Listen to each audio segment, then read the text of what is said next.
Welcome to Dice Legends. We're glad you could be with us. We have got a blistering adventure. I don't even know what that means, but it's gonna be blistering. So, strap yourself into the couch, get yourself some popcorn, because it's time for us to get into it. But the first thing I want to do is I want to set the scene of our adventure and the stakes. So we've got a brand new scene setter. Please roll that scene setter. When the world was young, the 10 found they could channel the primordial forces of creation. Followers gathered around them and named them gods. Wary of how their influence was unbalancing the world, the 10 removed themselves from the material plane. But Chila, the Lord of Darkness, of Night and Treachery, begrudged this. He contrived a plan and ensnared 4 humble town guards who unwittingly opened a portal, allowing him to return. And now, with Tila able to rule the world unfettered, the 4 town guards are desperately seeking 7 mythical enchanted items that together make their wielder invincible, and thus stop the evil they brought into the world. This is the story of the heroes of Aratai. Okay. That's dope. That's the new scene setter. Woohoo! Hey, but Is this a movie? Oh, it will be. before we get into it, I think we need to meet our beautiful cast of players, starting with... We are my Lord Lover, so for Moa, kia ora, welcome along to D&D Dice Legends. My name is Longi. I play Lona, level 7 sorcerer. And yeah, that's me. That's you. Kia ora, ko Truby aho, my name's Truby, and I play a level 7 fighter called Sully, and he's a nice boy. He's from the farms, and he's sensible and like things organised. Kia ora koutou. Ko Monique tōku ingoa. Are we still messed up? Aww. I'm now Truby's new camera mate. Hi. Just We're all gonna squeeze in. It's like when you have a Stick on truck main. and you try to fit 3 people in the front. stick on main for now. One more, you can fit one more? Yeah. Yeah. Hey guys. Tiefling, cleric, Brady called bud. Tnemrot. Here's the story. Oh, no more Just go singing. to main. That's Copyright. the way we are. Okay. Hey, sorry about that. Okay. Keep going, Monique. Tiefling, cleric, Tnemrot. She's lit. Yes, she is. Excellent. And look who we have with us. Guys. Can you introduce yourself, please, Caustic Phoenix? Yes, I'm Caustic Phoenix. I will be playing somebody. Wow. And Caustic Phoenix is our guest. We're really excited. We had a chat a couple of weeks ago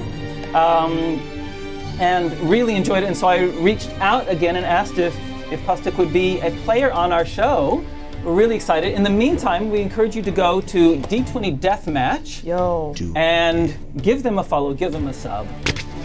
Nice. Definitely. So, before we get into it and learn more about Caustic's character and the story and all that kind of stuff, what we're going to do is we're going to say thanks to our followers. Followers. Thank you, followers. Thanks to our subscribers. Yay. Thanks to our Patreons. Big Patreon. And to our sponsors. We have one sponsor today, and that is the good folks at 9 Realms Gaming who make this wonderful, these wonderful D&D accessories. They make dice towers, dice cages, dice, what do you call these things? Warrior vaults. These are so Musical instruments. Yo, Yeah. it's so satisfying. Thank you so much, 9 Realms Gaming. We really appreciate your support. Thank you. Beautiful. Now, having said that, are we ready to roll? Let's roll the title. Go titles. Drop it. Yeah.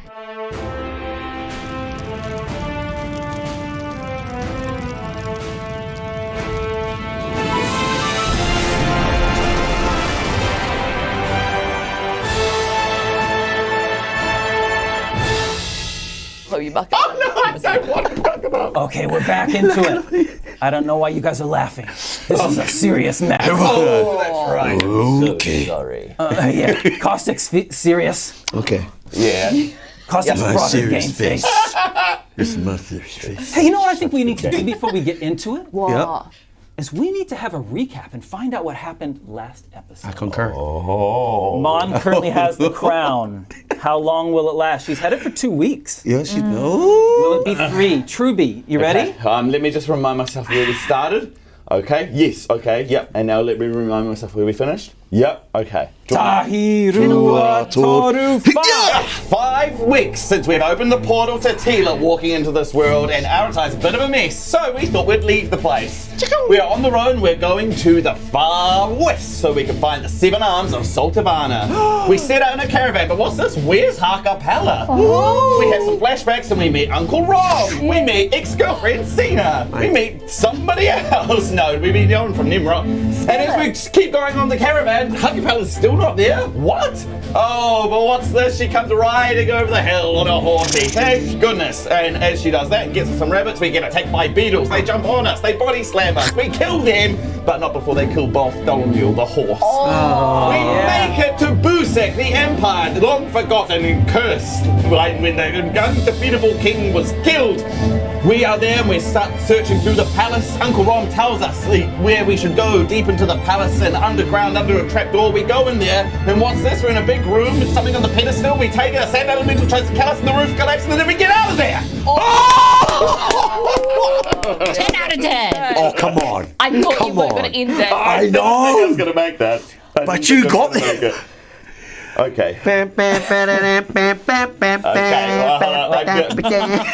What do we think? Look, I wasn't. It wasn't your best work. It wasn't my but best. Your best work is so much better than ours. Okay,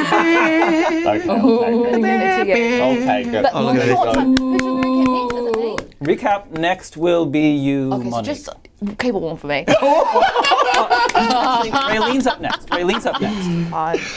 Okay, let's go. Yeah, I felt it. I felt it Crowd wars. during halfway through. I was like, oh, I don't know if you got this, Dribs. So you did it. Yeah, always do. Got to always finish carry. line. Someone Yeah. see the devil, didn't they? Hey, are we ready to get into it? No. Yeah. We're going to turn our attention. We're going to meet Caustic's character in a moment. But in the meantime, I want to turn our attention to Ha-Kapella, Lona, Truby, The player. Sully, and Tnemrot. You've just come out of this underground room. The ceiling has collapsed behind you. Dust and sand has kicked up behind you. You're in a small room.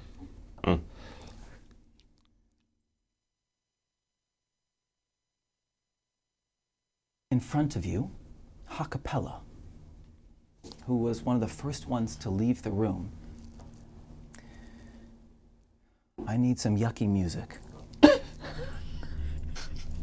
Yuck. Play the yuck track. So severe. Play the yucky music. Yuckiest of earth. Ha-Kapella starts kind of swaying and just face plants straight down onto the floor of the room in front of you.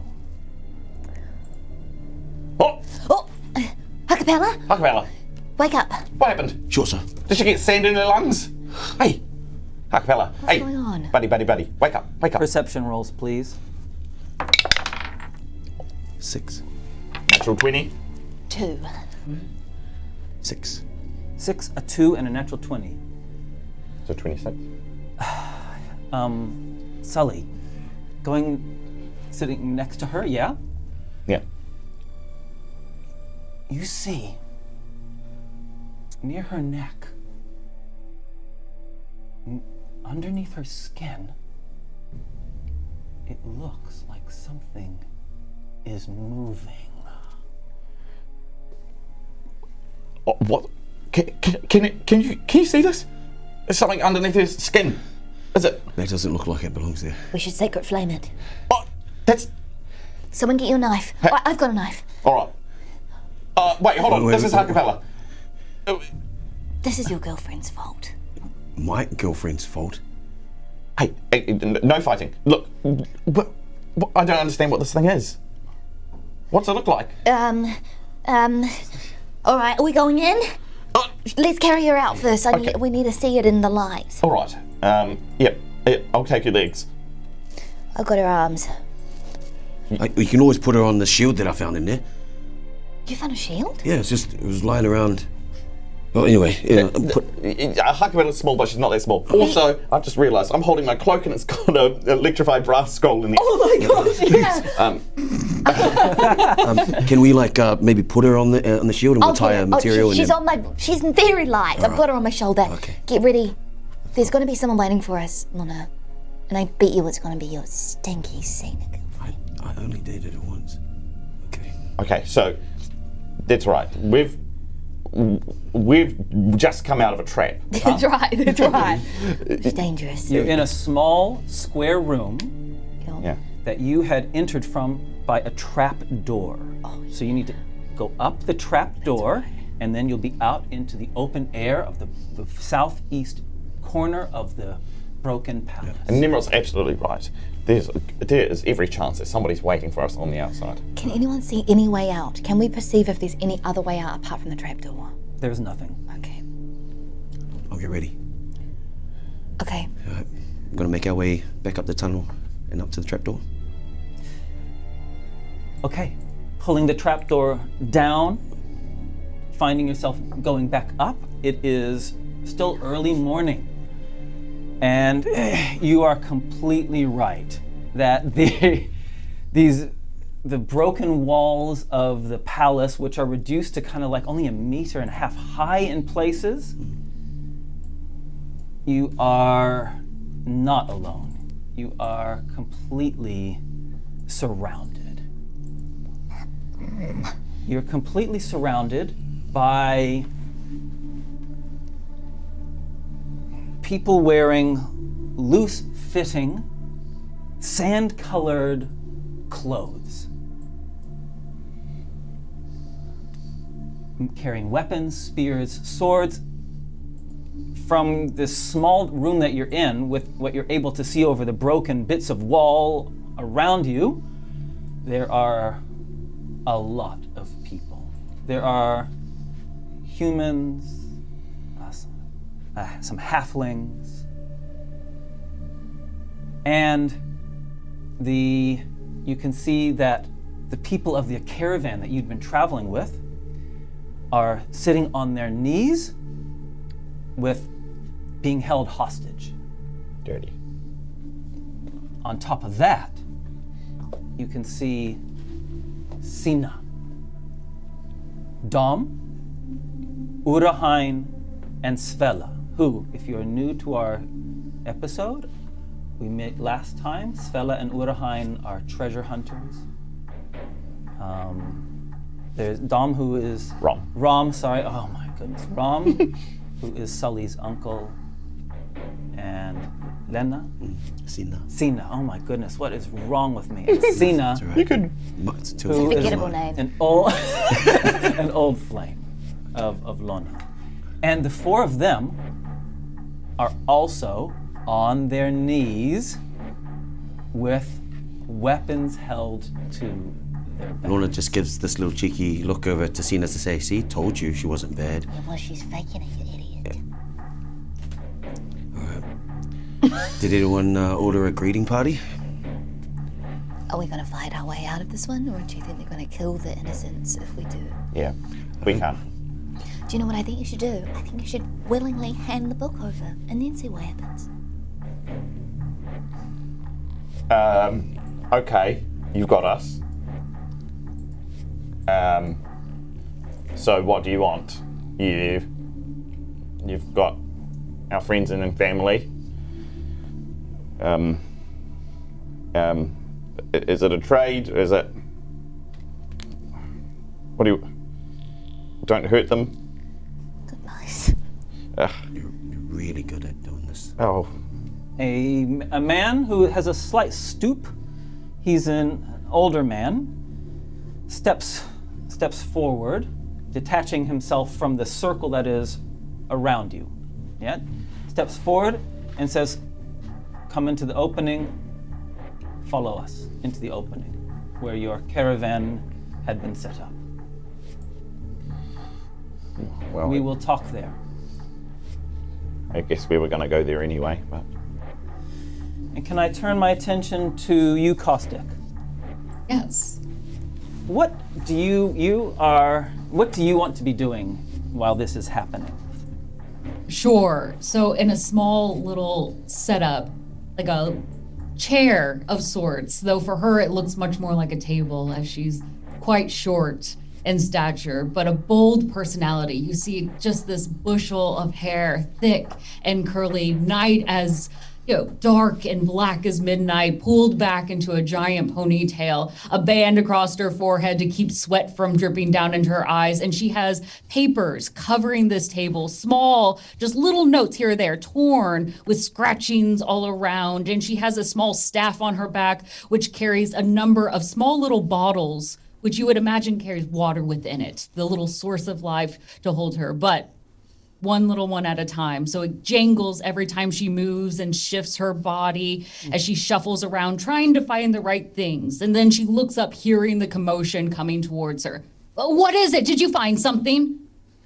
And Yuftin, who is the chieftain of your tribe, says, yes, we found the culprits. Azuri, let it be recorded that 4 grave robbers have been caught.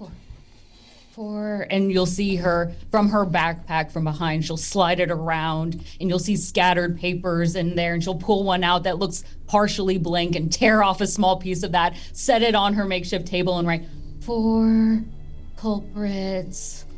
Where were they found? They were found in a chamber below the southeast corner, but below the storeroom, the throne room storeroom. Did they find anything? We will find out any moment.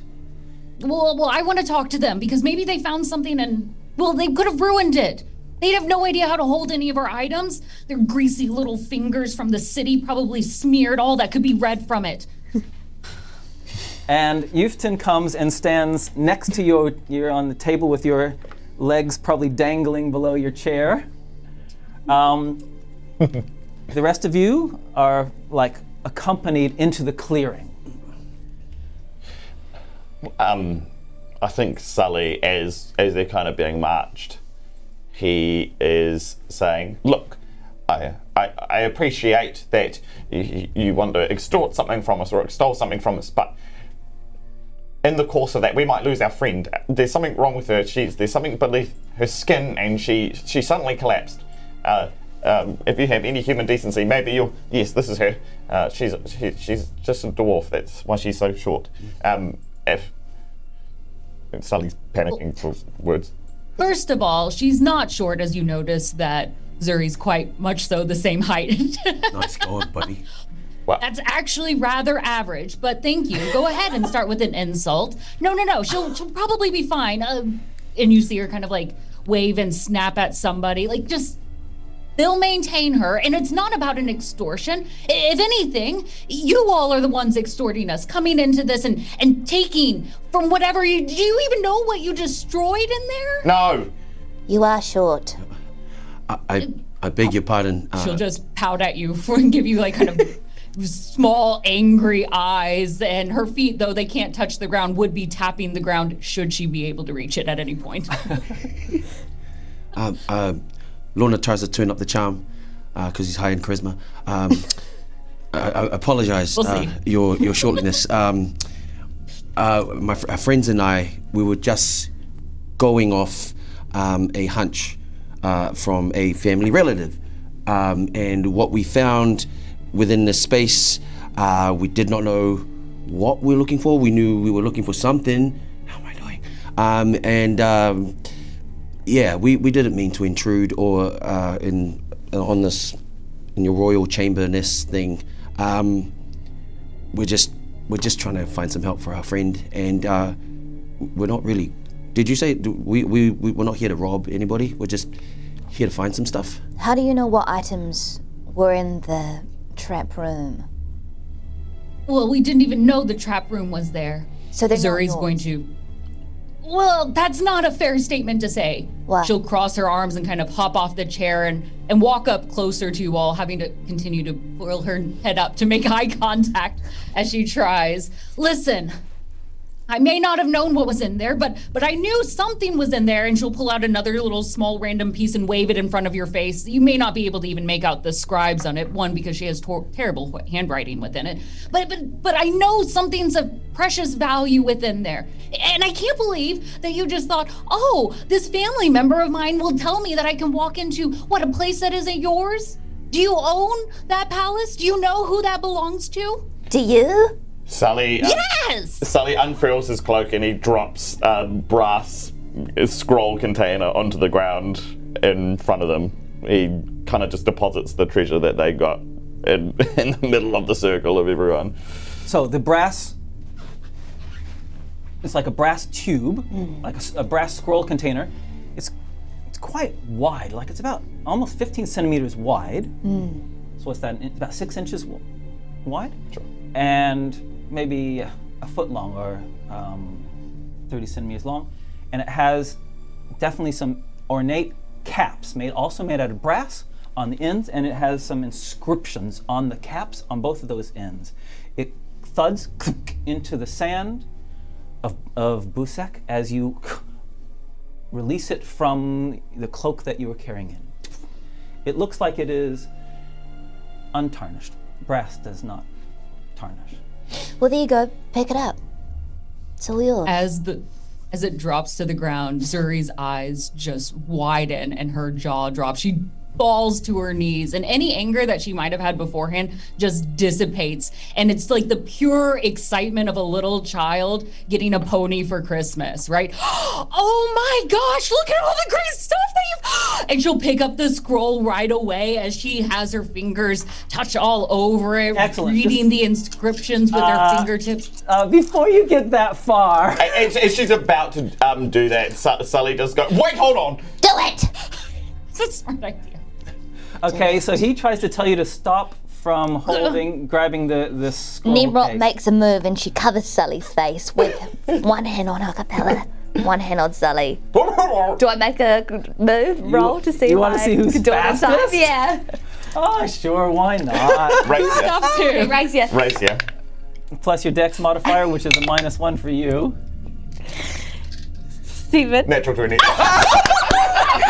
What's with you? Isn't that your second nat 20 already? Yeah. So Sully goes, watch out, and then Tnemrot goes across his face. Watch out, that brass scroll is going to hurt you if you try and handle it in any sort of way. Zuri will freeze. What do you mean? It electrified us, all three of us. Yeah. When we tried to handle it, so you just be careful, unless you, I don't know, magic or a hero of destiny. Sometimes that stops you from getting electrocuted by things. Oh, maybe it's because you all are outsiders. I'm sure that has to be it. Maybe. No. Only the descendants of this land can probably be able to touch it. You just aren't. That does sound Aren't familiar, it? actually. She'll go for it. Test it out. You sound absolutely right. We believe you. If you're a descendant, pick it up. Tnemrot. Shut up. Zuri's very hesitant. You kind of see like her slowly reaching out, but trembling in the process. I need to research this first. Maybe I have a scroll somewhere that'll have the details about it. And she'll run back over to her small table and start shuffling things around, even set her backpack on the ground and pull out a stack of papers that has dust and sand all over it, creating its own little mini sandstorm in the midst. Just give me a second. I'll find something. And she starts flinging it everywhere. Brilliant. Lona, Ron, you look like you were wanting to say something.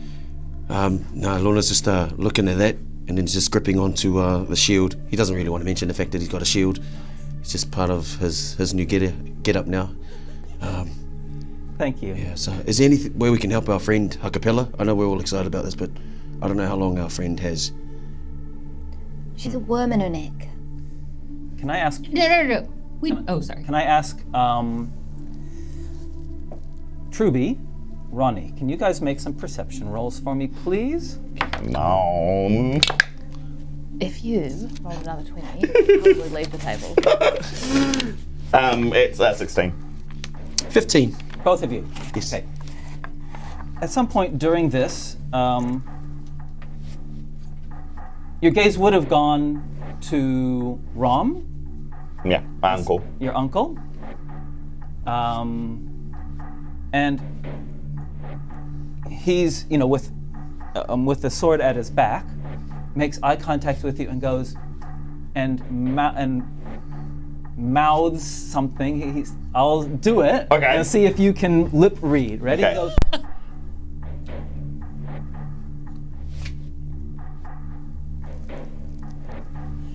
okay.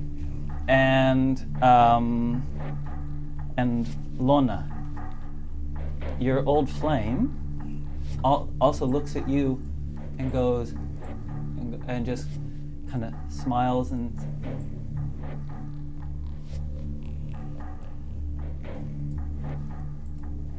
Lona could not read anything. He's just like, yeah. She's still like, For people that are listening to this as like a podcast, she was Shaking her head enthusiastically. And then Sully reflects.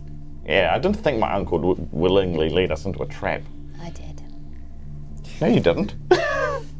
Hey, Thought it was Cena. Okay. the chief of the tribe steps forward to take control of the situation. You guys have been talking enough. He's heard enough. And as important as Zuri is, Zuri, you are not the chief. So he steps forward again and points to Bob, who you also know as Robert, who is the driver of the caravan, Charlene's partner. and says, we had an accord, our tribe with you, that you would bring people through. We would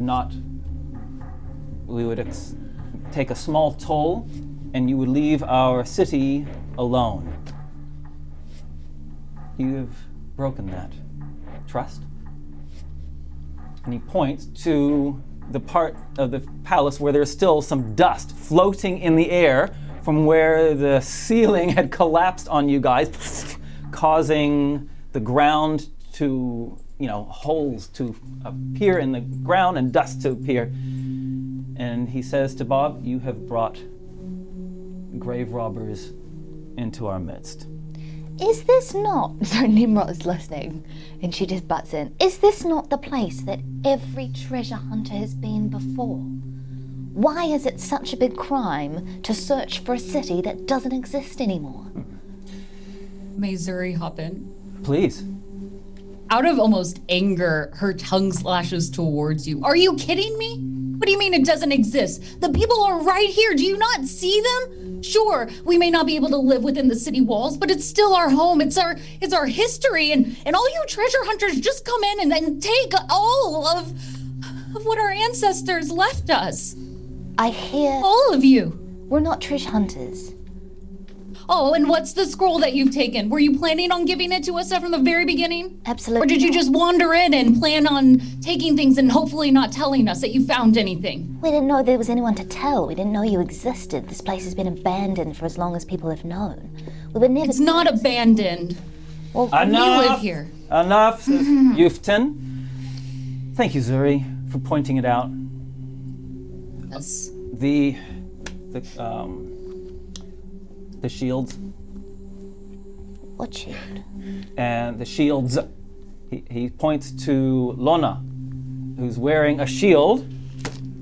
All right, and then he points to Urahain, and Urahain has the exact same shield that has been put in front of him.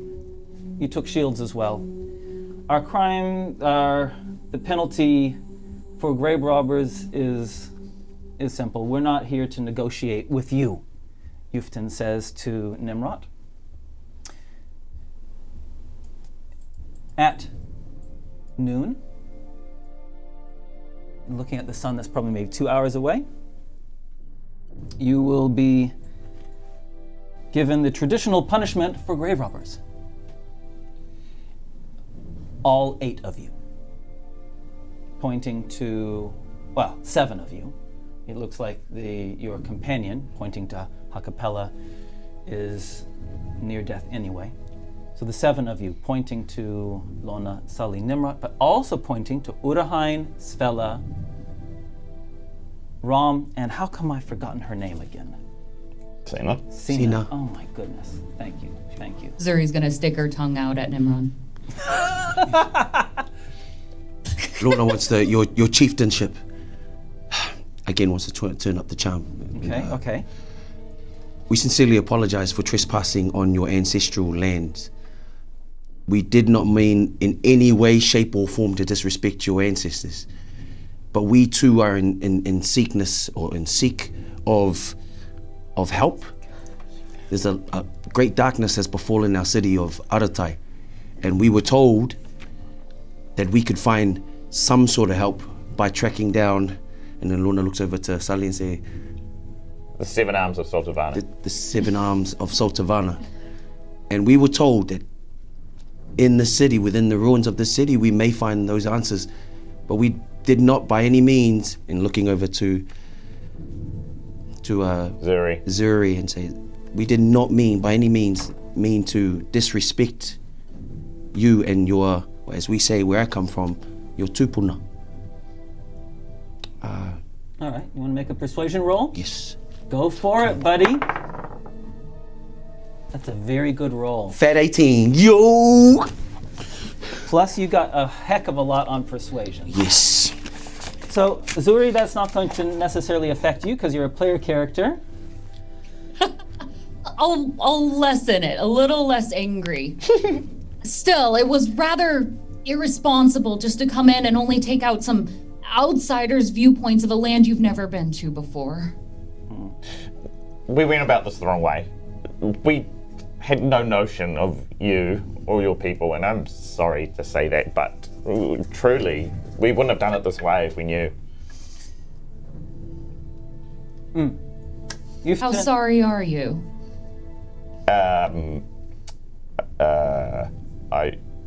Really sorry. Really sorry. Hold on, it just sounds like you're gonna test that notion. Well, what is an apology without action? I actually agree with you. On that. I think an apology should be accompanied by redemptive action, but I guess I'm worried about what that might entail. Chieftain says, I have an idea of what that could look like. Come. Please. We go to the canyons. Everyone up. We go to the canyons. So instead of summary execution, we have something else that you can, another way. Yeah? And you were all pulled up. Ha-Kapella is carried either by yourselves or others, yourselves. Mm-hmm. Her breathing is labored, is shallow. She is alive. Mm-hmm. She has no consciousness though. And yeah. Tnemrot is she starts to, as they're walking, she kind of slowly sidles so that she can be next to, is it Zuri? Zuri. As they're walking, she just takes little steps towards Zuri. And she goes, I don't know you. And even though you have fun hair, and you're short and you remind me of my best friend, I don't like you. But I think that we can help each other. I just want my friend to be safe. I don't want to protect our city. I think we can help you with the scroll if you let us go. Can you read it? Her eyes staying forward, but now keeping pace with her. I can probably read parts of it, more than anyone else in my tribe, but that's why I need to get more. Why what you've taken is important. I promise your friend is going to be okay. While the sand claims many lives, we don't let the worms do so. If you help my friend now, I'll read the scroll for you. She'll shift her eyes a little bit and almost pause in a step. I appreciate that you care for your friend, but unless the chief allows it, I can't do anything without his say. Why? Who is he to you? I would just be in a lot of trouble, okay? And she starts to storm off a little bit.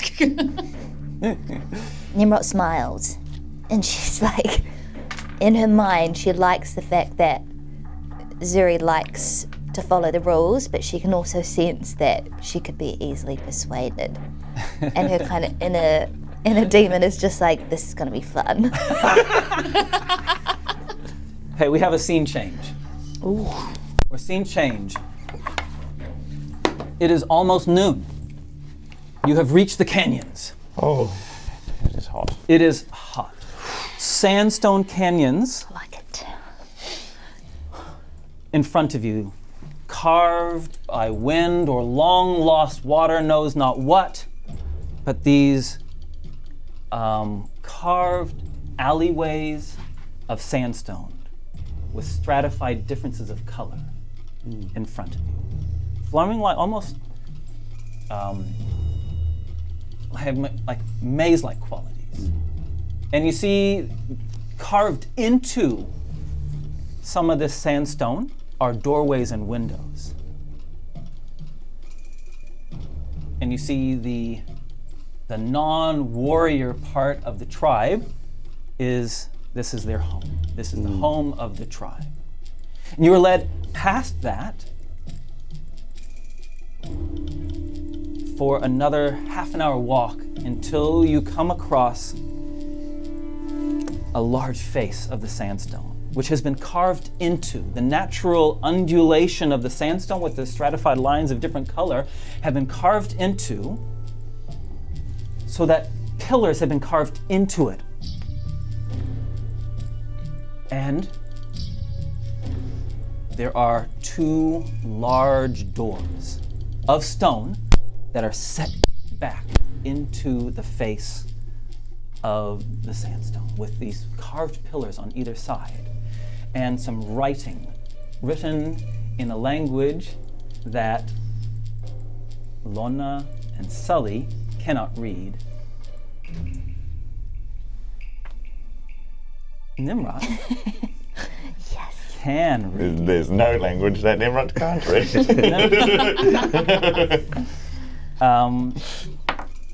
It says, because Tnemrot, you can see that the characters are old. They're ancient characters. But they just kind of make sense to you. You've never read it before. And as you get closer, over both doors, it says, Tomb of Saltavana. Sort of noticing like what seems to be script above the doors, he kind of looks sidelong at Tnemrot. What's it say? Like doom or crocodiles? One of the doors says Tomb of Saltavana.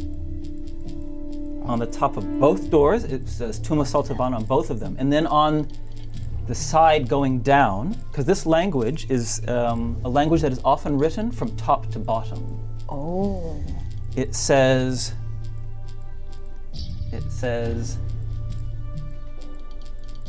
the living may enter, but never return. Interesting. Okay, so Yufton stops you at it, and he says, I have decided, thanks to the persuasion of your companion, that instead of executing you straight away, as would be our normal custom, to give you, to prolong your death. It really is not going to mean anything, to be honest. You're still going to die today.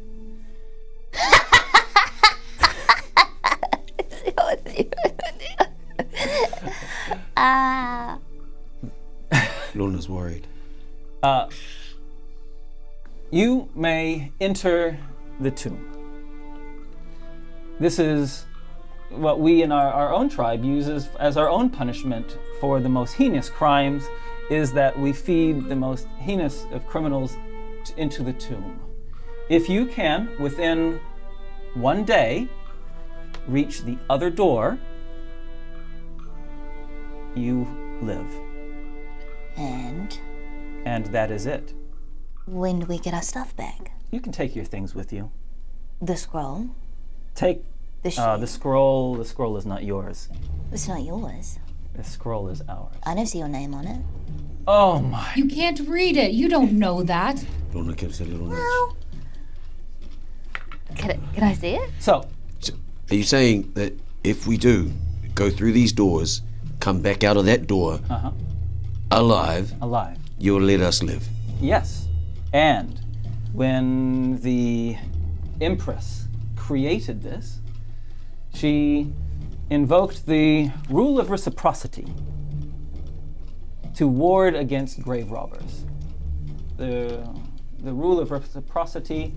Zuri, how would you describe the rule of reciprocity? It is the rule of fairness. What is given can also be taken. What is taken, well, it is of equalness in all of it. So since they've taken of something great value, a history and destruction which has been killed, destroyed in it, they must also be put to the same test of death, of destruction. If they have that opportunity to survive, that's your luck. And even more luck since you are all in it together. What is this? Do you think it's fair that we've taken something when there was no sign outside the door that says do not enter, and an entire race of people, even though we gave it back, you're going to sentence us to death in a place that says the living may enter but never return? Tnemrot, as far as This is apologies, so- this sucks, okay? This really sucks. I'm not apologising. I'm actually really mad, and I think that you need to read over your rule book. That's the least fair You're thing coming I've in hot, ever Tnemrot. heard. Hot, Tnemrot, real hot. Did you say the living may enter? It's the tomb of Sultavana, so we could go in and find something interesting. But I can't say. Oh, so you plan to steal again from us? Is that what it is? Hopefully. No, Yes. no, In fact, Your Shortness. I think when you guys sleep, I want to come back and steal your scroll. Okay, look, I'm gonna Oh, go great. in. That's just what we need. More outsiders coming in and taking our stuff. Would you stop what? If our fighting? history isn't already in crumbles, you see it already as destroyed, so you think you can just walk all over it? We're barely Enough. surviving out here. Enough, Zuri. I've got a headache. Look, Don't let... you don't look. I push Tnemrot far away from Zuri as possible, and I'm just like, stop it.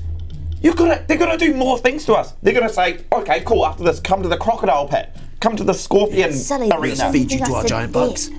We've got a friend who's going to die. This is the stupidest thing I've ever heard. Yes. That Your Lona looked friend has a better chance of surviving than you do.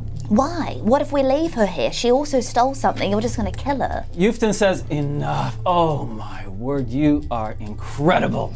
Open the doors. He points to Urahain, Svela, Sina, Rom. And so they go in that door. Points to you three, you go in this door. And he then turns to he turns to Bob and says, you brought them. Two of your force will go in as well. Bob steps forward and talks among his, because there were 3 guards of the caravan from himself. And he starts doing a drawing lots thing. The result of it is that he is put with Urahain, Svela,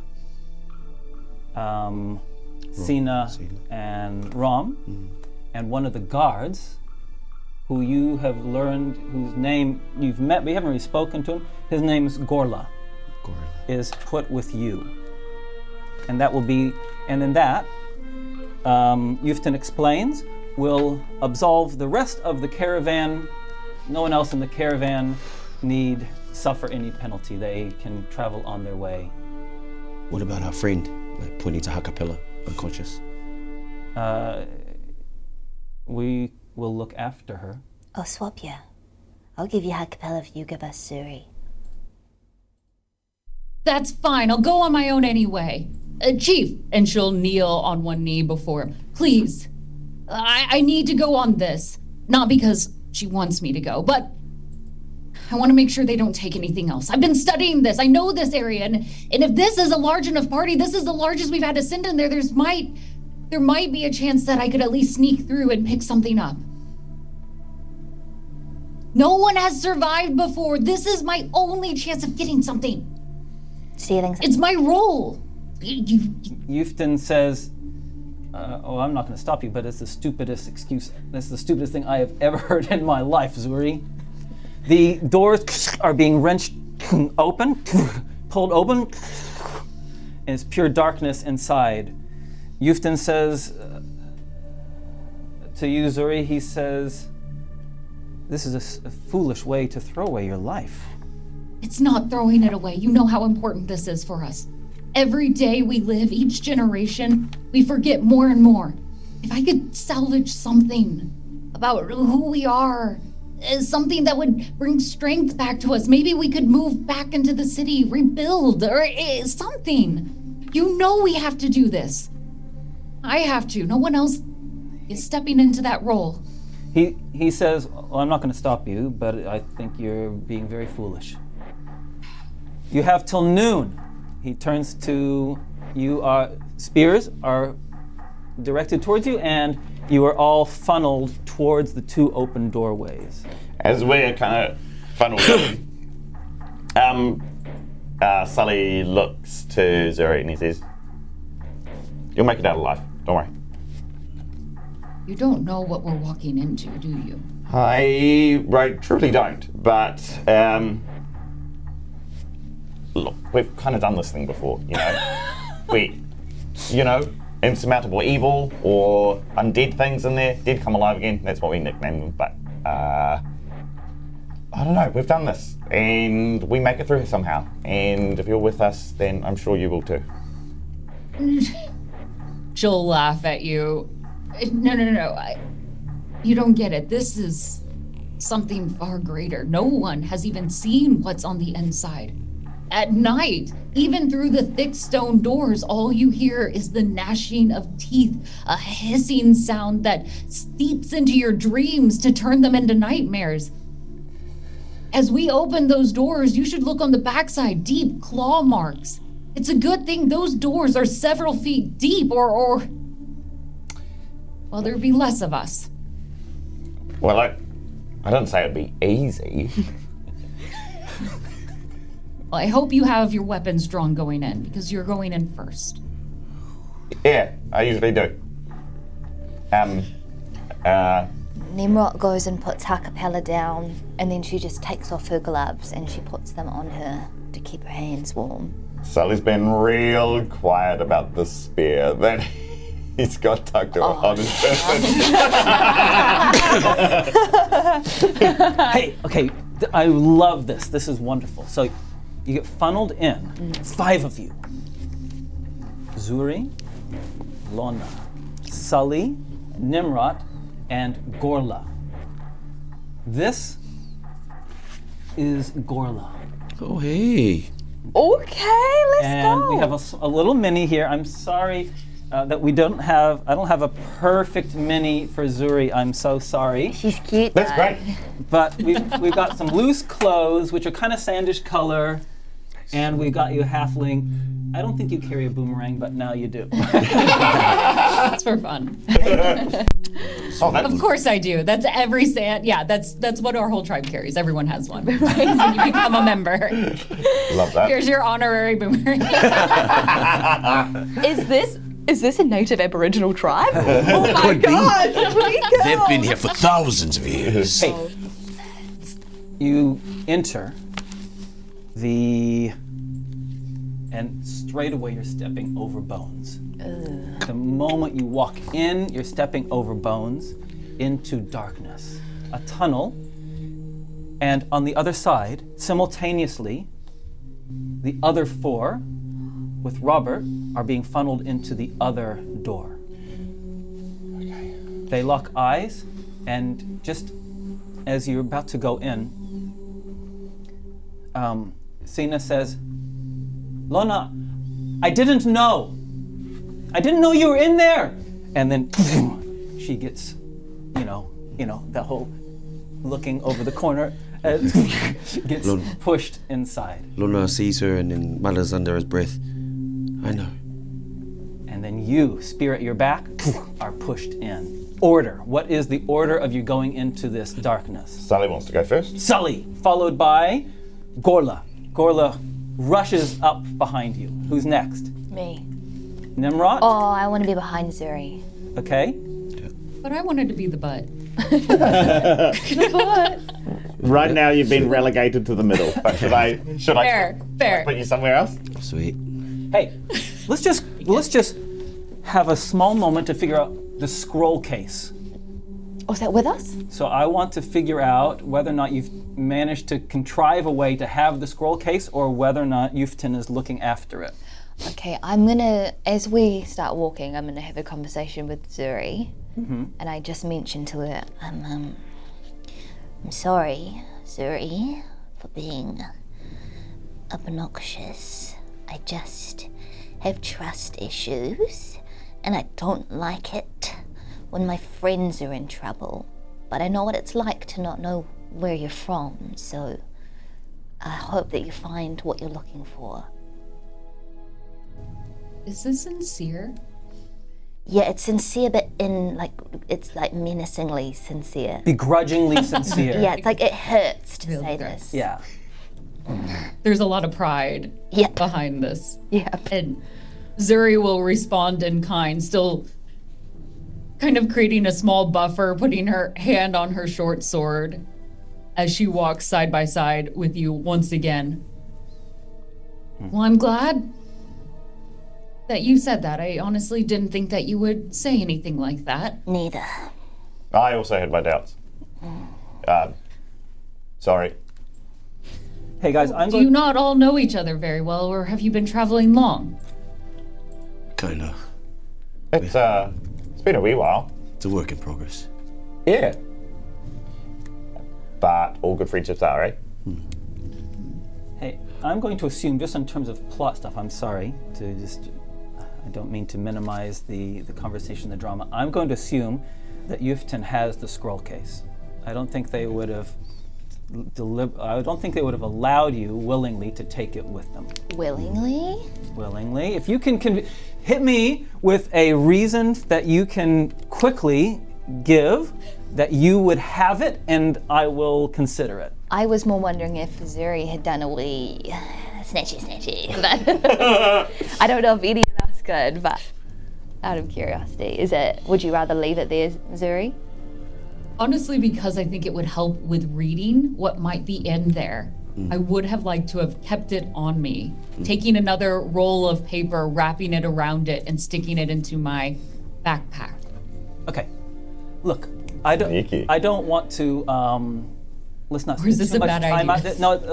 So I we love just, I love as it. you're entering, then perhaps the camera just sees a lump on your backpack, right? Just a little glint of metal as the last lit, and we see this quick flashback of you somehow sneakily grabbing it off of Yuftin, covered in cloth, and putting it in your backpack. Okay? So you have it in your backpack. It has, it is covered in cloth. You haven't had time to inspect what it says. As you enter, it goes dark. It is pitch dark. And the door behind you, like, it's not on a pivot, it falls, slotted door, crunches, behind you, pitch black. Lona lights his staff. It doesn't light up for very long. It doesn't have the light spell in it. It doesn't. Who's No. at the front? I second guess lighting up Sully's spear because I don't want it to draw attention to the fact that it's the spear of Saltavana. So I'm gonna light up your shield? Yeah, Yeah. That's Great. a good. it's like a A big. halogen. Yeah. So I light up. So Hey. it's shield. Thank you. And then Gorla breaks the silence and goes, Oh yeah. "This is crazy. Yeah. This is to be with you guys. Oh, I To like. be with you guys on our last day alive." Oh my God. We're gonna die. This guy's gonna die. Hey, I am so. You guys, and goes to high five you or low five you as well, but turns to Sully. You guys, I was in Doligan when you guys saved the town. oh, yes. You guys you saved some of my family members. Yeah. Well, yeah. It's we were happy to. This is crazy. That you're saying it, yeah, this is crazy. You're gonna die a hero today. Well, I can feel it. He comes and embraces you, and gives you a man hug. We'll tell stories about you. And he says, you know what? It doesn't matter. Look, it's not if we're gonna die, right? Mm-hmm. It's not even important when we die, it's how we die, right? Yeah. Well, I would dispute whether that would be today or not, but But to go with you guys, oh, it's like a dream come true. This is gonna be so good. He's I gonna. love your enthusiasm, kid. Oh. But she's right. I think you're gonna die. But I think it's good that we have someone as a buffer to put in front of us, just in case. you're kind of doing that evil thing again, Tnemrot. Sorry. Maybe you should put the one with the death wish up at the front. No. No. Look, look, I will stay at the front, all right? And now, yeah, everyone just, I don't care which order you are behind me, but I'll take the front. All right. Hey, so that's sorted. Yeah. Now, and you've met Gorla, everyone, Gorla? your team, you got the 5 of you. Yeah. 18. Pitch black. The sandstone Beating. is illuminated by the shield, yeah? Casting, so the hallways are more like orange or reddy tones as opposed to the gray stone of Aratai, because sandstone has this orangey hue. It feels warmer in here. The hallway goes straight forward. What's the plan? Zuri, what can you tell us about this place? Well, I mean, besides something terrible being living in here, it's very sacred. There's a reason why it's protected. Our last great emperor, who built us to the vastness that we ever could be, he was buried here. And supposedly, there's something here, something of great power that essentially makes you invincible. And if I can get that to my father, well then, we won't be scrounging around the desert anymore. Your father? That's the goal, at least. Sorry, not the chieftain. Oh. Is it dead? Sorry. Is who dead? No, is he your daddy, she says. She says, Oh. Wait. Well, yes, but that's not really a point. Wait, your dad let you come into the pits of death with a whole bunch of strangers? Well, I'm kind of his least favorite child, to say the least. It's fine. Oh, Zuri, I'm sorry. It's fine. He just doesn't really believe that I can do a whole lot. Do you want to stick Seventh with born sort of thing. it? 7. Ooh. Hey, don't worry, we're going to prove him wrong today. Yeah. Well, that's if we survive. That's why he wasn't too concerned that I was the one that went in. It's not like I'm the one in line. I got the job of being scribe, which no one else really wants to do, but it's important. I'm the scribe for our team. I have to do the incident you were report a every light time bulb. something goes wrong. He does. What does your note-taking look like, then? You are the first person to ever ask me that.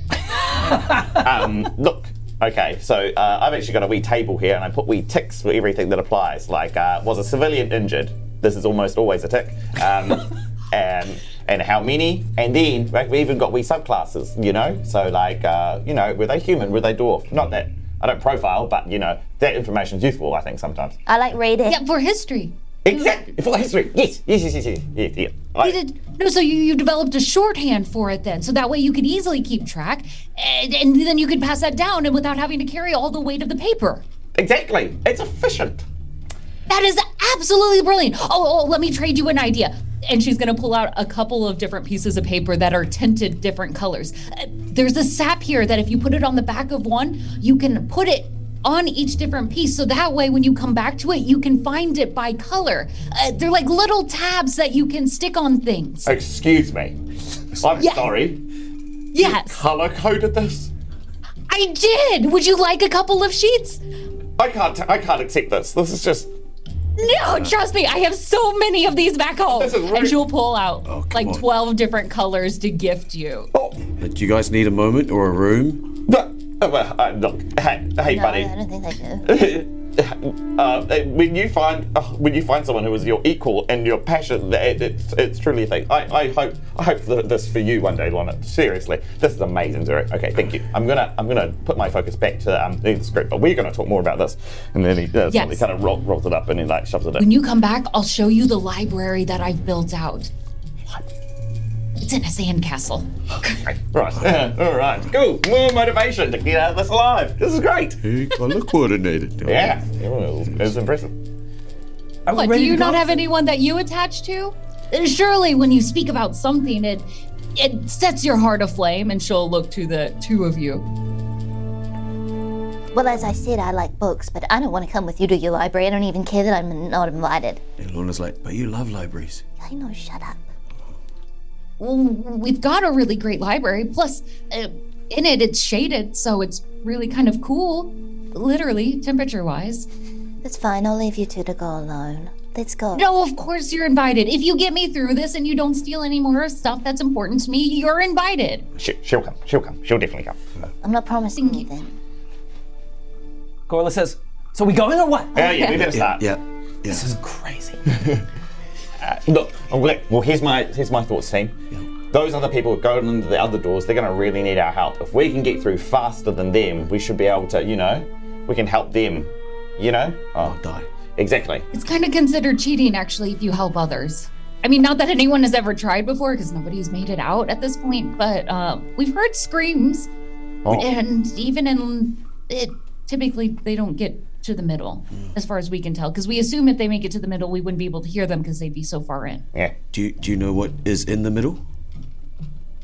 Well, they rumored there is some sort of passageway to the greatest treasure ever, as well as, of course, the most powerful item that we could ever have that will help us rise back to the greatness of Busek, so that way we can be once again the powerhouse we were. Okay, this is good. Guys, I'm getting nervous about standing around. I feel like this is not a good thing. All right, let's do this. Right. Describe to me the nature of your traveling. Running, walking, chitty-chatting, sneaking. What are you doing? Hit me. Does anyone want a Naruto run through this? Okay, Truby. Sully is trying to like get a good coverage of the passage with shield, and he's like looking in corners because traps. He's looking for traps. And he's Okay. like, "Whoa." So you're in the front. You're looking for traps. Gorla's right behind you, following. And he just kind of whispers to you every once in a while. Says things like, so, what kind of sharpening stone do you use? Oh, I've got a few. Depends. Yeah. Okay, of course. Anyway, so that's what he's doing. He just kind of, every once in a while, just kind of whispering in your ear, asking you, oh, that leather pouch that you have looks really nice. Oh, it's cheap. Yeah. Anyway, so that's what he's doing. What about you guys? Lona? Lona's still partially thinking about Sina and how much he just really wants to keep her safe. And I wonder if she's doing all right on the other side. But then he goes, no, focus. He's just feeling around. Okay. Tnemrot's looking at Lona. Are you hungry? You're drooling. No. Lona. Yeah. Her bag. There's something in it. And Lona kind of looks and sees the... Recognize the shape? I do. She brought it with her. Sina, you doing anything special as you guys walk through these tunnels? Sorry? Beginning of the tunnels? Zuri, sorry. Zuri. I was like, What's wrong with my names today? Zuri. I'm not the girlfriend. Zuri, are you doing anything? So apparently I do have something he wants. Can I do a perception to see if I hear them whispering about it? She doesn't even try to hide it. You definitely. You definitely. Yep. Go for it. Not to give it away, but I'm gonna pull that backpack more under my arm now. Getting a little bit more defensive in that process. I think she heard me. Of course I can hear you. What sound travels down here? You know what? Anything could probably hear you two down here. What's in the bag? What do you think is in the bag? You already figured out what's in the bag. What do you mean, what's in the bag? Is it the scroll? Why did you bring it? It might actually explode in here. It's not going to explode. If I've read it correctly and interpreting, it's really hard. It's an ancient language, okay? But supposedly, those who are of the descendant of Saltavana, you can be able to open it, and it's part of the passageway. It might be necessary in order to get us further in. Oh. Or maybe just to our survival. But it's a key that only I can use, so don't get any ideas. Hey, Zuri, do you think Zuri, do you want to have spent some time looking at the inscriptions around the edges of it? Yes. So she'll pull it out a little bit as they whisper loudly behind her. She's not going to touch it yet because she's still very cautious and doesn't want to prove Tnemrot right. Right. So she'll just kind of like push it down and try to like twist it within the paper itself. So the scroll case is this bronze brass scroll case, and so you haven't been able to open it yet because you haven't touched it with your hands yet. But the inscriptions written around it, you're good enough at reading to see that it says something along the outside of "Last Will of Sa." And then it's covered with the fabric. You can't tell what else it says, but "Last Will of Sa." And she'll almost read that out loud to her because she's a thinking out loud kind of person, unfortunately. Yeah, so the big tale that you just told about what's in the scroll is might not actually be completely true. As she reads it out loud, trying her best at interpreting this ancient language. Last will of Last will of Saltavana, is that what you're reading? Nothing. No, I don't know. Maybe. Why did you say it out loud? You just. I didn't say anything out loud. I don't know what you're talking about. And she's gonna kind of shuttle up a little bit behind your new fangirl and hide behind him a little bit. I heard last will of Saltavana. So, yeah, I'm guessing it's Saltavana. Yeah. So maybe it's not a key, and maybe we don't really need it. It could have been anyone with an SA name. Maybe Sally or. Last one, Sally. You think that was trapped? Okay, time out. Sully turns around. He's like, we are in a deadly tomb, so we're going to have to exercise some modicum of trust for each other, okay? So that involves no more silly names for each other, no more trying to steal things off each other, all right? And no sacred flaming anyone, including by accident, because that's not an accident. So, fine. If you want to do that, then you have to swear by the sand. I swear by the sand and the moon. No, it's not that easy. Oh. She'll take out her small blade and do a small pinprick and drop a few blood drops into the sand below. Well, then you have to swear on our piece of paper. I'll bring up. I love paper. That's fine. I swap and I give Zuri the contract that says that if she ditches us, she gets kicked in the gonads. And then I slice my fingers and I drop blood into the sand on top of Zuri's. Are you making unending eye contact like you are right now? Yeah, if I don't stop looking. Lona, Sully, you doing this blood dripping as well? Yep. Yeah, Lona grabs this small little blade and cuts. Javelin. I swear by the sand. Is that all we say? Yes. That's it. I swear by the sand. And Gorla, similar small knife. I don't know why you used that. That looks like a really big cut. You cut your finger off. I'm not cutting my finger off. I'm just doing a little cut. See, there we go. Wow, this is crazy. And he puts his knife in. Okay. I'll finish signing the contract. Now remember, it doesn't count unless you have it notarized. I totally agree. She's not too bad. I take the contract back. Okay, so no stealing, no sacred flaming, and no not trusting. This is not fun. All right, Fine. let's keep going. Okay. Well, if it's the truth, I don't really know entirely what it says. Not many have tried studying the ancient language because there's not a lot to read, and not many like to study in the hot sun. That's sad. Hey, so Yes. you've been sitting and talking and not moving for a wee while now. Yeah. Okay. And should move. you definitely hear up ahead the sound of stone being dragged across stone somewhere in the distance, and some kind of bestial sound just faintly echoes through the corridors. Zuri will quickly draw her sword.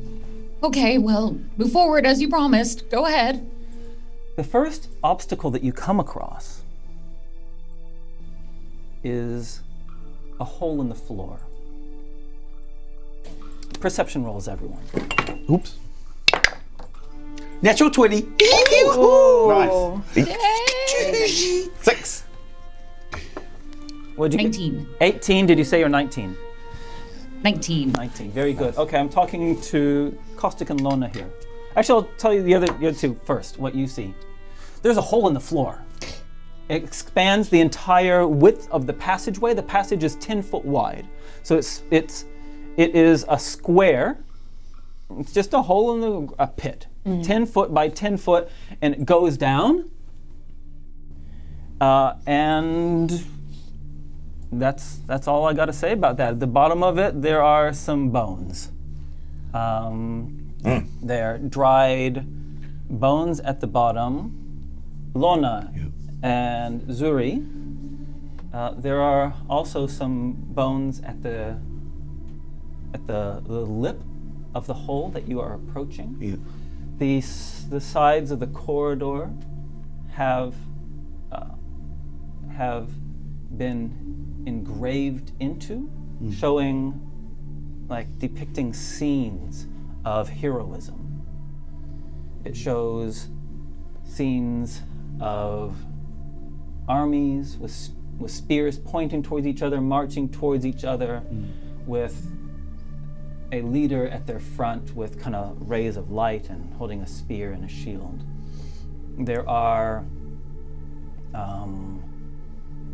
holes along the walls that stretch through the entire passageway from where you are, past the pit and beyond. Lona?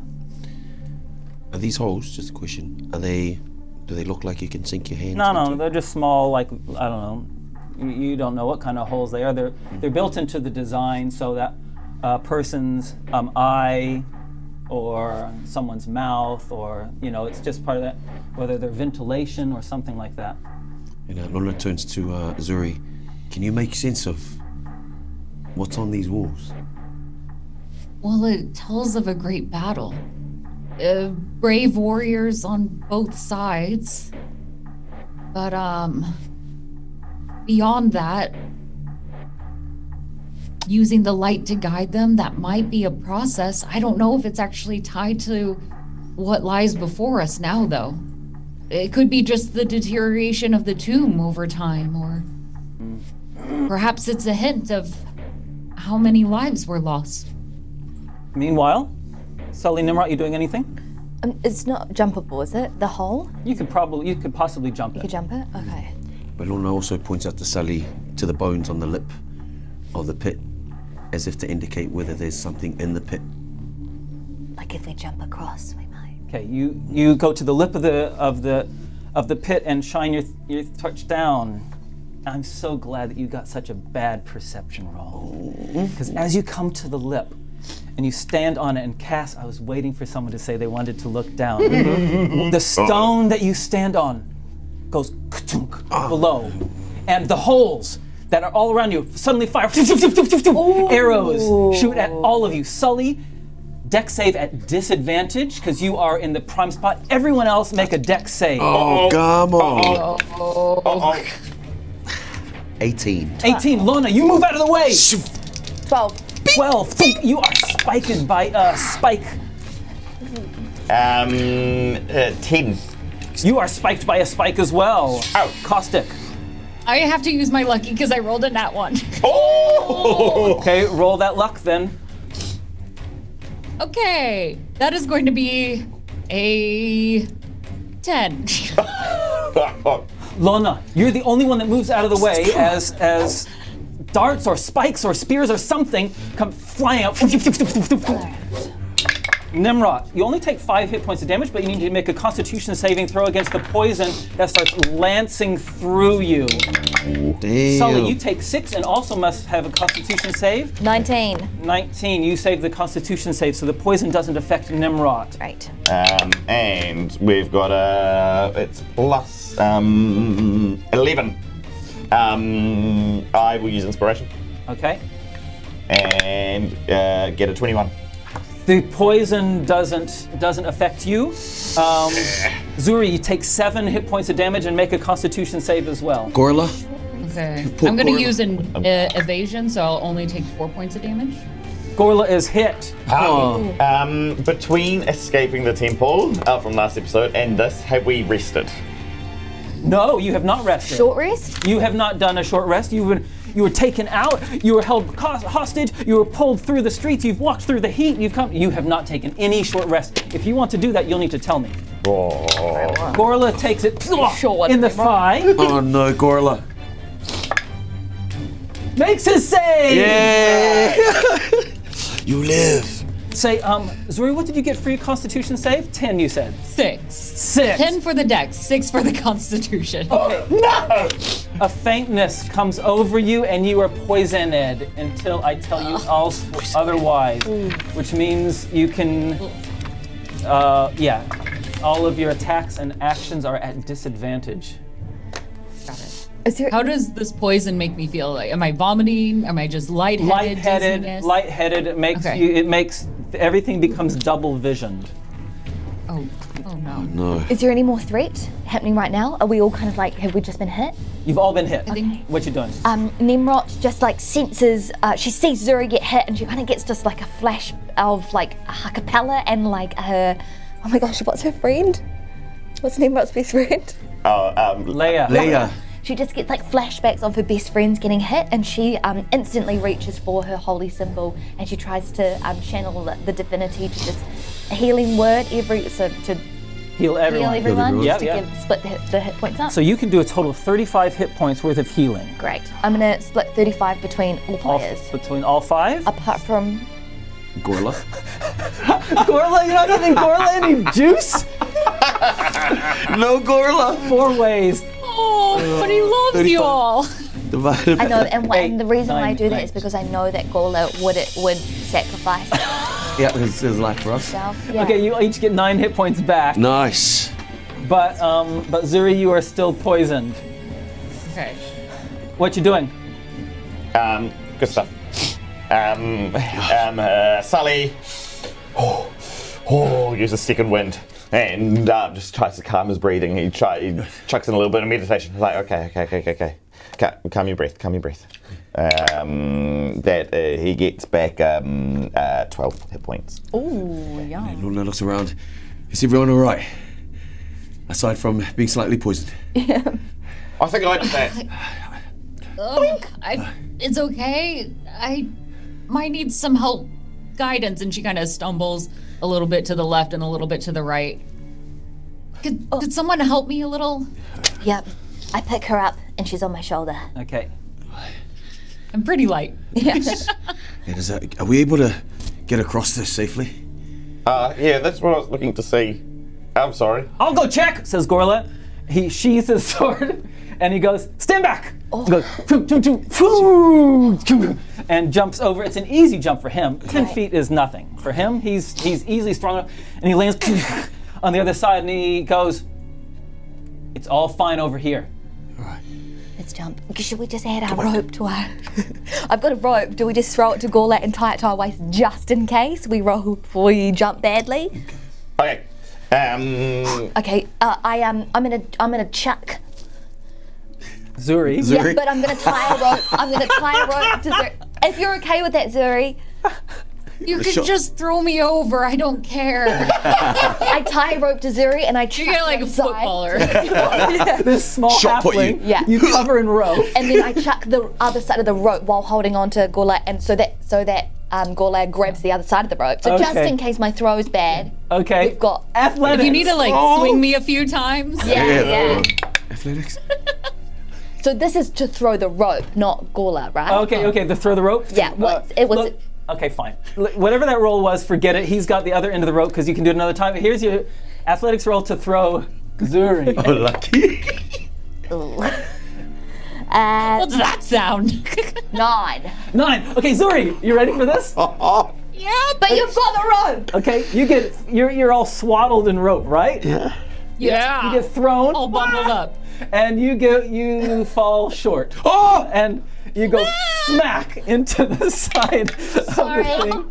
You take 2 hit points, but Gorla grabs you by the rope and pulls you up onto the other side. I didn't mean to do it. I know. I don't know if I feel better or worse now. And she'll kind of heave a little bit over at the side into the hole. Fine, I feel better now. Oh gosh. All right. I'm gonna jump over. Easy, you're over. Yep. I'm gonna jump. Yeah, it's all of you have. Let's make an athletics roll. Why not? Fine. Okay, athletics roll. 17. Lona. Oh. 7. Excellent. Lona, are you the last one to go across? Yes, I am. Excellent. Perfect. 21. Okay, so Tnemrot goes over next. You're there. Yep. Sully, you jump over next. It's easy. Lona. I got this. He face plants into the other side, goes into the hole. You take another 4 hit points and smack into the bottom of the. Quick hands to grab him. Okay, go ahead. Got him. And Your head has to be in the game here. Are you focusing on something else or what? Yeah, I totally am. He's still got Cena in his head. Yeah, I'm focusing. You're focusing.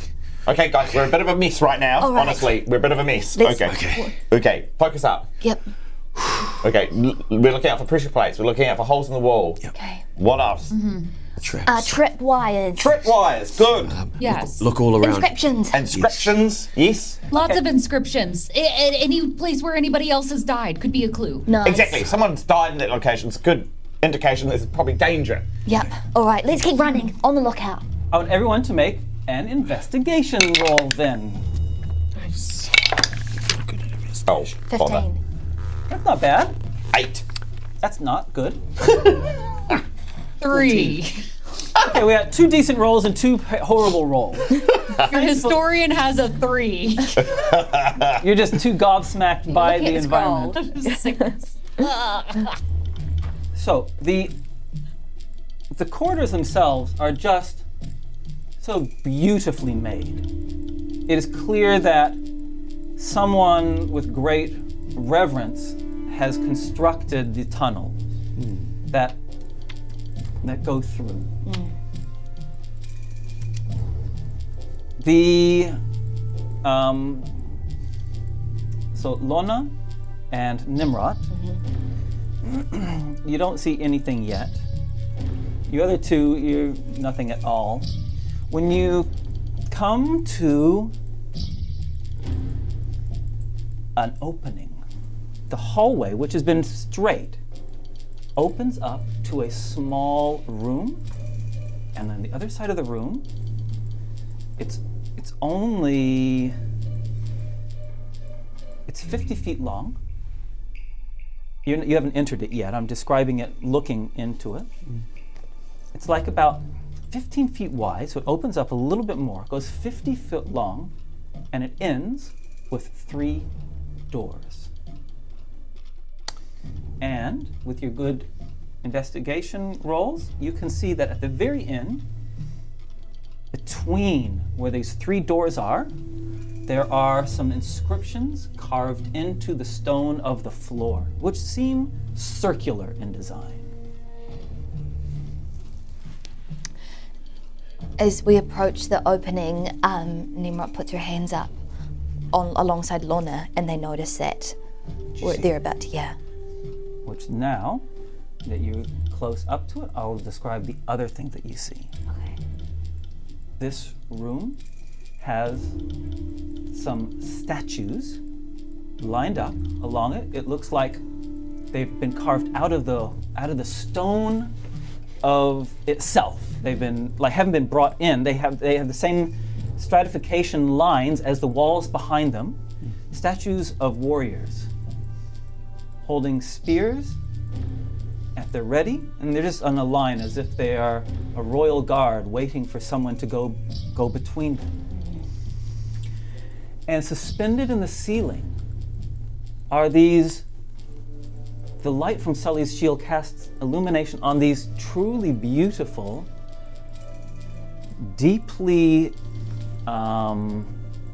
polished clay spheres that are suspended, 5 of them. They're red, and the glaze that they've been glazed with is this beautiful, deep, rich red. There's a smattering of dust on the top of them because they've been there for such a long time. That is the entirety of the room. I forgot one other thing. The crocodiles. There is a pit of crocodiles. Classic. In between each of the statues, the wall comes up. So the statues are kind of like ensconced. Is that the right word? Ensconced, yes. So they kind of recessed. Recessed. They have their own little wee cove that they're in. So it kind of undulates like this, yeah? Cool. And where the wall comes up between each of them, there are ceremonial double-bladed knives on them. So statue, double-bladed knife. Statue, double-bladed knife. Statue, double-bladed knife. Okay, Lona. Lona looks around and indicates to Sully and the team, guys, this might be our next challenge. And then points out the statues and the knives in between. And I think we need to make our way that way. Points to the doors. Can we see the inscriptions on the doors? Now that you have drawn the attention, you got. Everyone can make a perception roll. Now that you're just looking around, perception or investigation, depending upon what you're best at. 1. You got dust in your eye, I'm afraid. 14. Okay. 15. 15. You got anything better than that? 7. I'm sorry, I'm not rolling really well. You're saving the rolls for later. Yeah, it's all gonna add up eventually. So, who got the good rolls? 14. 15. 15, okay. Lona, you're the only one that I'm gonna talk to. So, the rest of you guys, you're dead to me. Lona, what do you want to do? Be. Could be. So what are you doing, Lona? Lona wants to, obviously, he's looking around. There's something about this room. He wants to find a little rock somewhere and just want to throw it in between the soldiers because he has a feeling that this could be trouble. You throw the rock in. It doesn't do anything. The only extra piece of information that you get with that perception roll, because it wasn't particularly good, was the stonework that the double-sided knives are mounted on is a different color than the rest of it. It's a dark color. It's a dark, more shiny stone. If Ha-Kapella was here, she would know what it is, but you are not trained in knowing what different types of stone are. And the only other thing is that the spheres, the ceramic spheres, are held up by a chain. How wide is this room again? Sorry? 15. 15. And how long? 50. 15 and 50, thank you. And the chains go into the ceiling. A small hole in the ceiling above. Okay. Just tested it out. I don't think it's going to help. What if we send a spear or a guiding bolt up to the chains just to release them now? You reckon those things are going to come down on us? 100%. Yeah. Okay. You said there were plates on the ground, right? There were on the floor has a loose covering of grit over the sandstone, and it does look like there are pavers in the sandstone. Sully kind of, having learnt from before, he gets like the butt of his spear and he's like, Tink. try every like stone that he could possibly reach with his spear. Okay, the ones that you can reach, they're completely solid. Let's do this. We'll follow behind you. All right. You dink. We'll follow. Hey, Gorla. Yes.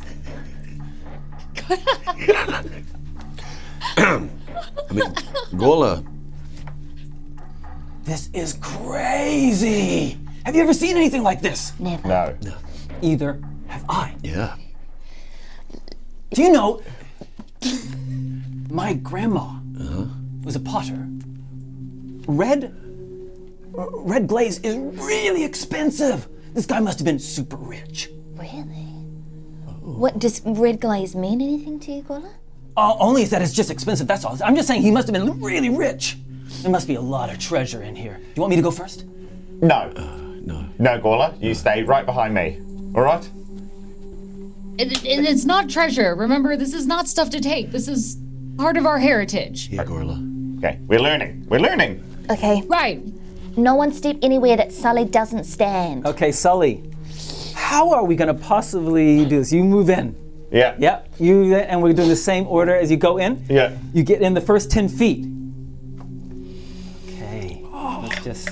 Have I got Zuri on my shoulder still? Zuri, do you want to be walking or do you want to be backpacking?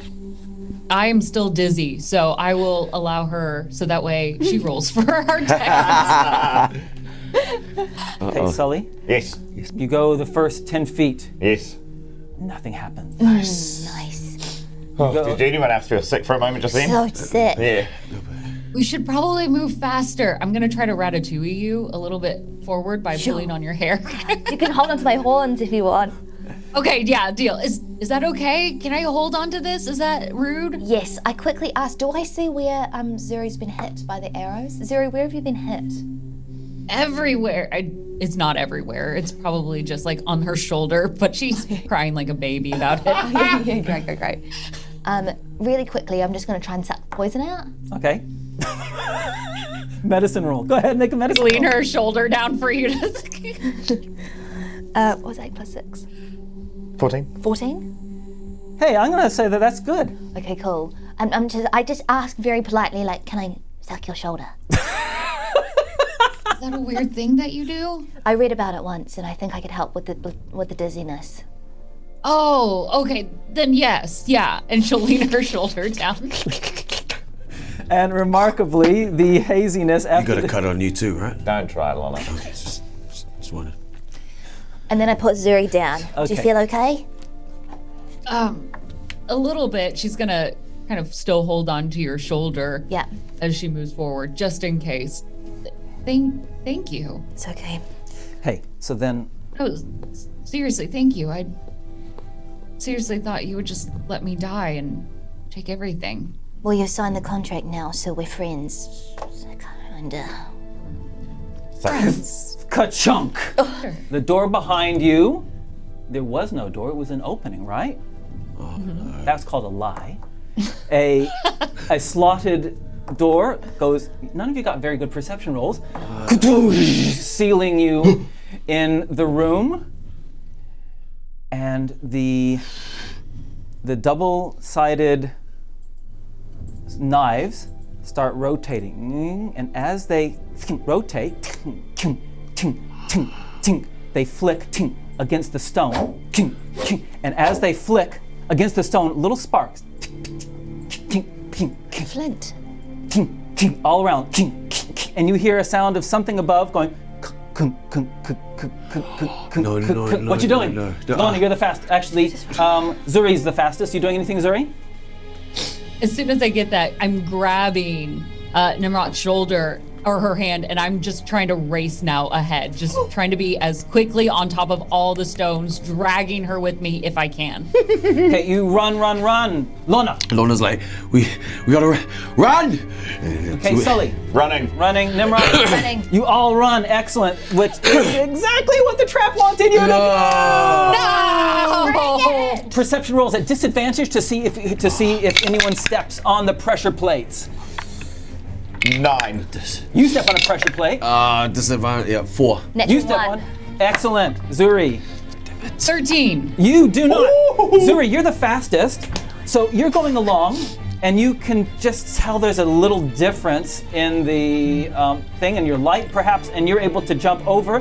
Unfortunately, the rest of you, as you're running along, clink. All of you clink on different ones, and above you, you hear a snap. Kink, and one of the red ceramic balls It's flammable, isn't it? falls down, Oil. It's flammable. hits the ground, bursts open, and fumes of oil. So what we're gonna do is we're gonna lay this out. If you can please move this. It's 15 by 1, 2, 3, 4, 5, 6, 7, 8, 9. Okay, and we have at the end door, Like that. door. Okay. Okay? Right, you guys are all here and you've all started to run. Zuri's the fastest. Zuri, you've made it up to here. Okay. I am now going to roll 1 to 10 to determine where the first of these balls falls. Oh no! Ball fall. Ball fall. Ball. 1, 2 is Lona. near Lona. 4, and it goes up. So if I get a 9, 10, it's at the end where the doors are. 3, Nimrod. Oh! So it falls down right near Nimrod, and it breaks and gasps and is ignited. Boom! And this fire just bursts around you. Bring it! It's bringing it. Oh, it is bringing. It's not natural. Flame retardant. Yes, you are. I got a terrible roll, 7 hit Nice. points. Half damage. Half damage for you. Okay, and next round, Zuri, what you doing?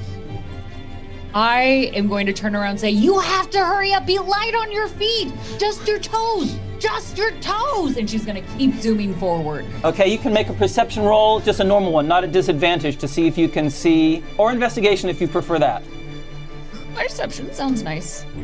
It's a nat 20! It is a nat 20! Skadooshing! You can then determine where two of the pressure plates are. She'll, being light on her feet, she'll feel it just give a little bit, but not enough to trigger it. There! Right there where I stepped! And over here as well! Just jump over these! Got it. Zuri, you get to the end. What's your intention? You've got that's your movement. You've got an action as well that you can do. Let's see here. What can I do? Can I hold my action and use and hold like a dart ready that if another one begins to drop, that I might try to shoot it up higher so the fire will scatter, perhaps, and not be a firebomb on the ground. I like that. That's cool. Thank you. Lona, go fast. What you doing? Lona's wanting to use, his frozen magic, but with his staff. Can he team it together to then kind of freeze this contraption from falling again? You want to try to put some ice? Yes, on ice. You can do that at one of them, sure. I'm going to put these red dice to indicate where the remaining ones are. Yeah, this one's just gone. 2, 3, 4. Yeah, so that's what. So which one do you want to target? The one that's that one. The one right in front of you. Yeah. Okay, make an attack roll.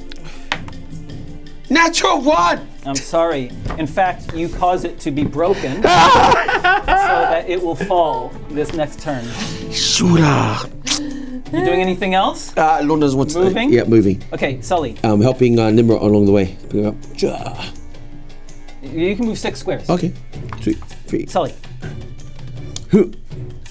Great.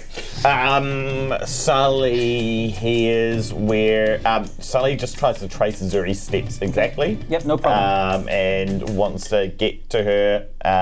Yep, cool. He's here with her. 3 doors on the ground, and 3 doors. And you said there was writing somewhere? Engraving.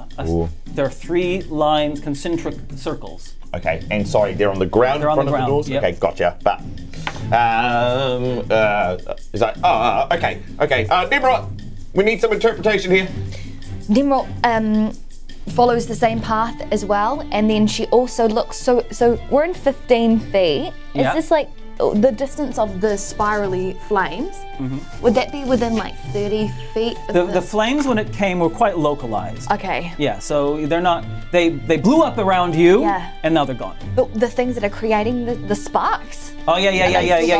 There's a lot of them. Because it's just like oil in these containers, Oil, that's right, and the double-edged knives. Yeah. There are lots of them. Okay. On either side. All right. All spinning in synchrony, causing sparks. Okay, I'm just gonna go for a sacred flame towards, like, I'm gonna try and kind of like localize a sacred flame. And try to take some of them out. Flame. That's not a good idea. It's not a good idea. I'm gonna do that. I'm gonna. Technically, it's not fire. It's not flare, it's divine light. Okay, great. Okay, I'm gonna send a light towards it. I'm gonna try and kind of destroy some of these knives from turning. Okay, yeah. As I'm running. Choose an area. Here. Okay, over here. The area that you guys are running through. Okay, Yeah. roll. Do you want to make it like a dex save for the You knife? can make a dex save. Just roll damage. Okay. Thank you, and our friend Gorla. That's not an 8. Gorla runs. 1, 2, 3. You all get to the end. Okay. One falls behind and explodes behind. I just make a dex save for Lona, Tnemrot, and Gorla. You all need to make a dex save as you run past it. Okay. They take 7 points of damage, the knives. You destroy the ones on that side. Nice. So can you make a dex save to see whether the 12. 12. No, no you 11. I got 12. You both take full damage. So this is the sphere that Lona accidentally knocked down has fallen, and 8 hit points for Lona. Yep. 4 for Tnemrot because you're fire retardant. And now to see which one would have fallen as normal. Okay. So it is the one at the very end. The very that you first came in, so it does no damage to you, which means next turn, the only 2 that are left are the ones that are right above you. Oh. You now have a door, 3 doors in front of you and writing around you. Zuri, you're the fastest. Oh, what does it say? And she'll look towards the 3 inscriptions, running her fingers over each of them really quickly. Probably the bottom half of it for her height purposes. Okay. Does it tell us how we can get out of here? Shall I just tell you what it says? Yeah. That would be great. The Is it in what writing? it's in the same ancient writing as the scroll case was in. Gotcha. And it says it says grave robbers beware. All who enter die. That's all. Well, obviously this is it. She's gonna kick the stone near the back as hard as she can. Obviously they're gonna die. These aren't robbers. We're not robbers. She's yelling at the stone. And does all of the inscriptions of each door say that? That's what they say. Lona, what you doing, buddy? Lona's just looking around, wanting to feel like, I want to go feel around the door and see if there's any indication at all that this is the right door to go down. All right. Okay. Perception roll and see what you get. See what you can find. Oh, I've got a dust out there, buddy. 15. It is a false door. Definitely a false door. This one here? Yeah, you're right up at the. Yeah, this is definitely not a door. Okay, that's your turn, Sully. Sully runs up to this one and he's searching it over. Okay. It seems to be. What's that perception roll then? Sure. It's 23. It is a real door, and the wood of it looks like it has been here a long time. Oh, guys, I'll just have to open it. And then... It's locked. Oh! That's your turn, Tnemrot. Okay, Tnemrot comes and she just smacks the door with her mace. Okay. Sorry, I rolled your Oh, I like it. Oh, no. It's not a good roll. Just a 2. That's a 2. Oh, I was fine. You can't miss hitting a door. Come on, just roll the damage. Okay. That's 1d6. 1d6 unless you're lighting it on fire, but remember it only lasts. Oh my god. Yeah, that's a. Crunch! You hit it, but it doesn't do enough. Gorla says, "Move out of the way!" and comes and shoulder barges it and smashes it open. The next one falls down. Which one? It's behind us.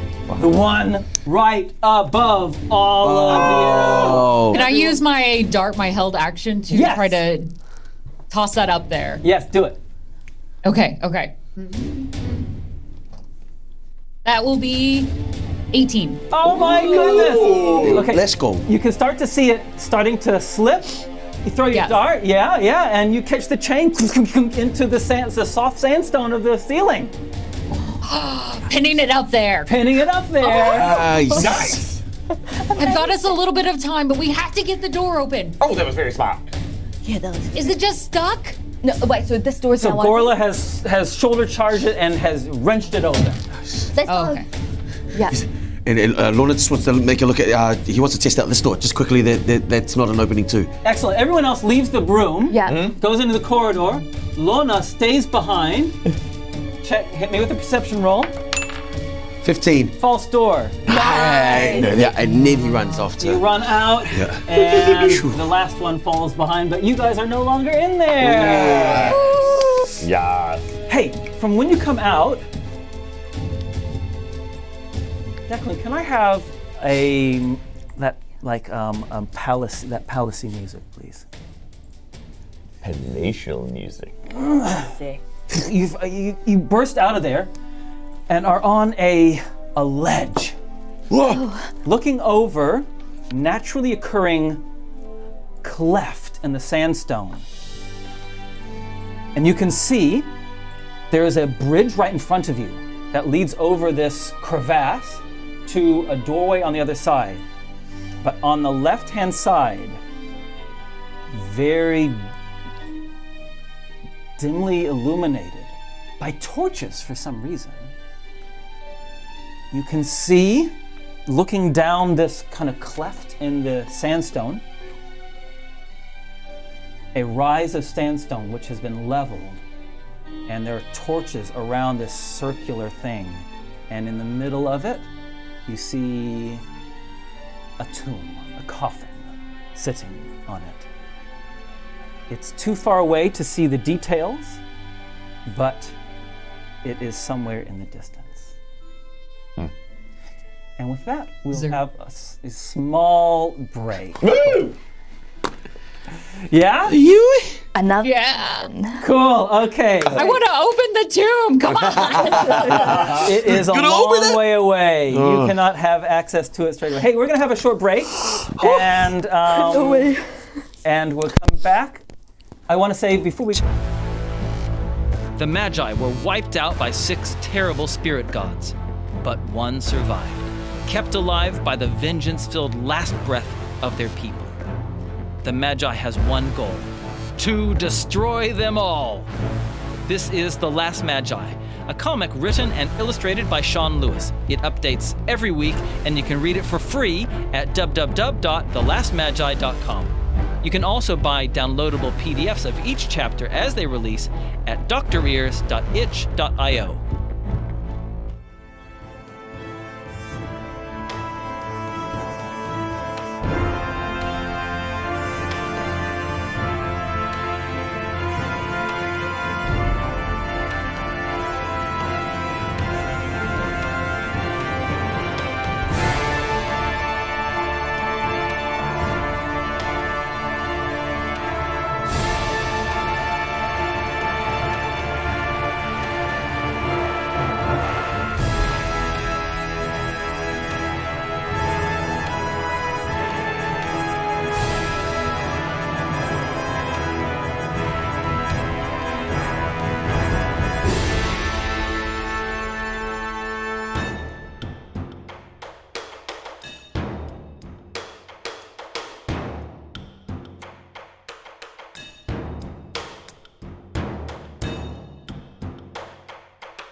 One of the ways that people can support our show is through our Patreon page. Patreon is amazing. It allows you to give directly to the show, and in exchange we give you exclusive additional content. Before we go into the details of that, we'll tell you a little bit about our show in case you're new to it. Dice Legends is a Dungeons & Dragons live stream. We are a group of television and theater professionals. We film on a studio here in New Zealand. It's our aim to create the most exciting, engaging, fast-paced, hilarious fantasy story that we possibly can.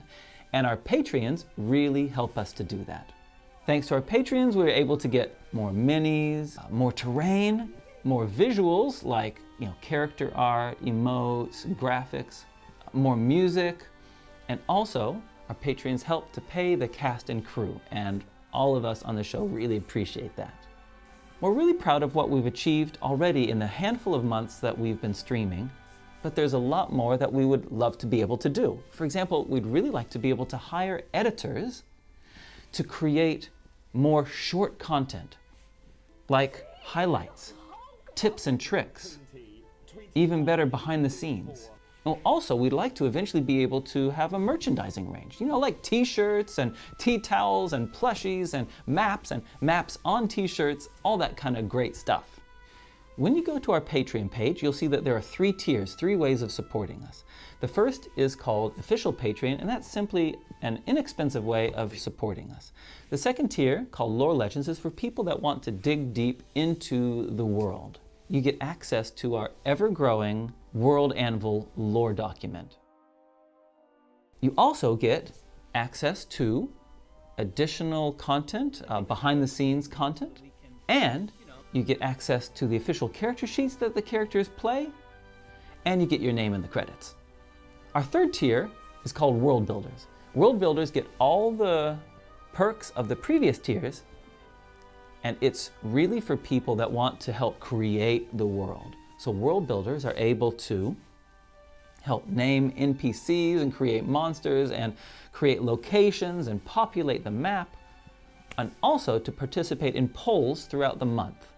Quick polls such as, what kind of character should our next guest play in the show? Or what kind of magical item should I give to the characters? Look, whatever way you want to support our show, we really appreciate it. And we look forward to creating more exciting, exclusive content for you.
Hey everyone. Hi. Showed up. How's everyone doing? Hope you have had a good break. So what we're going to do, we're just going to say hi for a little bit. And Hello. thanks, Robert Hartley, for the raid. Love you, Robert. You're the best, Rob. Robert Hartley. And Rob. anyone that's joined us from Rob's stream, thanks for joining us. Great to have you with us. Thank you. Classic Sam, thanks for the resub. It's brilliant. You're so generous. Yay. So what we're gonna, is there anything else we need to talk about before we get into it? Before we get destroyed in this temple? No. In this labyrinth? No. No. So how you doing over there, Caustic? You well? Perfect. I'm really excited to go into the Tomb of Life, right, guys? Like this is where we're gonna just become deities. Yeah, exactly. I presume so. Apotheosis begins. Yeah. I'm just sending, before we get into it, I'm sending Caustic a secret note. You sneaky dungeon master. I'm gonna send Yes, you mean I'm gonna send mine. You know, I'm going to Google apotheosis. Apotheosis. Apotheosis. All right. I know. The message begins posted with "Don't forget," and I know that you wouldn't forget, but it's just a little secret thing that we've discussed in the background. I've still got a happy Hey, birthday. should we just get into it? Do you think? Okay. Yeah, let's do it. I'm ready. Hi everyone. Hello. In chat. Thanks for hanging out with us. Yeah, and we are ready to get into it. Are we? I feel ready. I feel Okay. so ready. Okay. Tahi, Rua, Toru, Fa. Skadoosh! So you're on this. So let me describe the scene in a bit more clarity, because I don't think I gave it the clarity that it needed. You're on like a shelf of rock, a small shelf of rock, which is only like about 10 foot square. Okay. And going off the end of that is a chain link bridge. Oh. So very unsteady, a 3-chain bridge. Oh.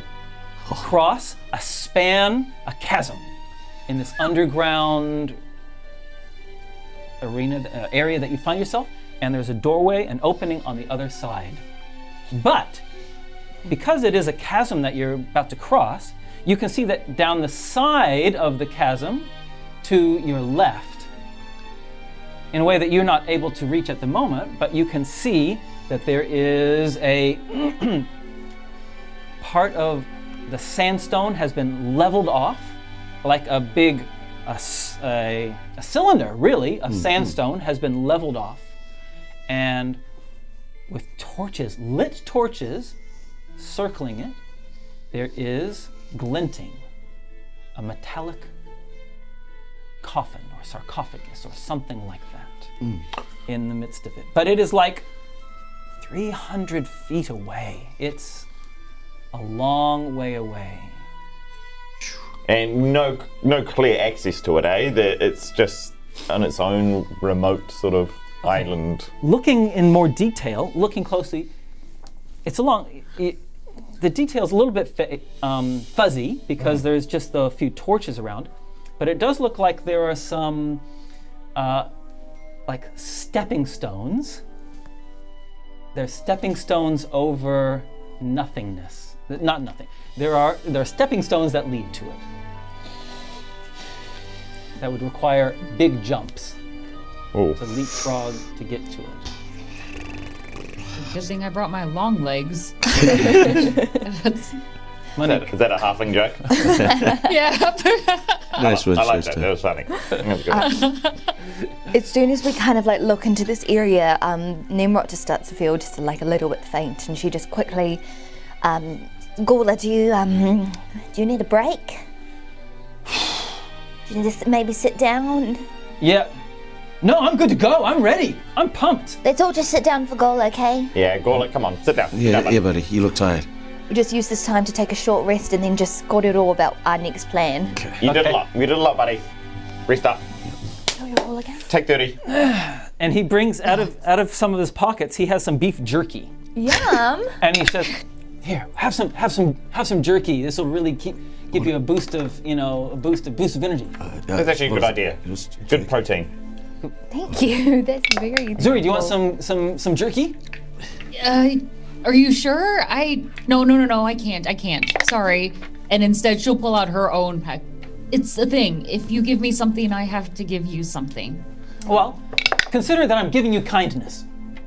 And But then I have to give it back. oh, And but she's you're not such a really- kind person, I can tell already. Just take the jerky. Now, Gorlick, you're not respecting cultural boundaries here. Oh, I don't. You don't take care? it. I'll Yes, that's a problem.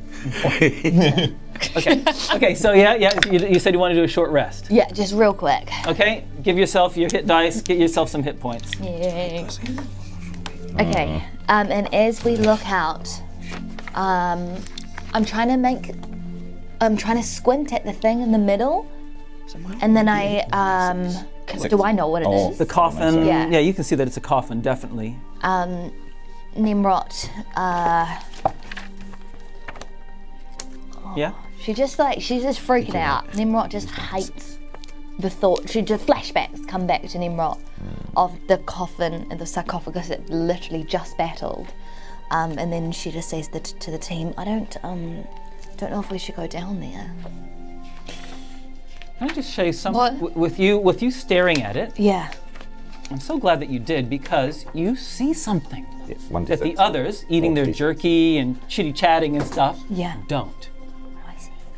This crevasse that separates you from the other side, a little bit of even further left from where the coffin or sarcophagus is, there's a little glow of light that kind of flares up, and you can see the others.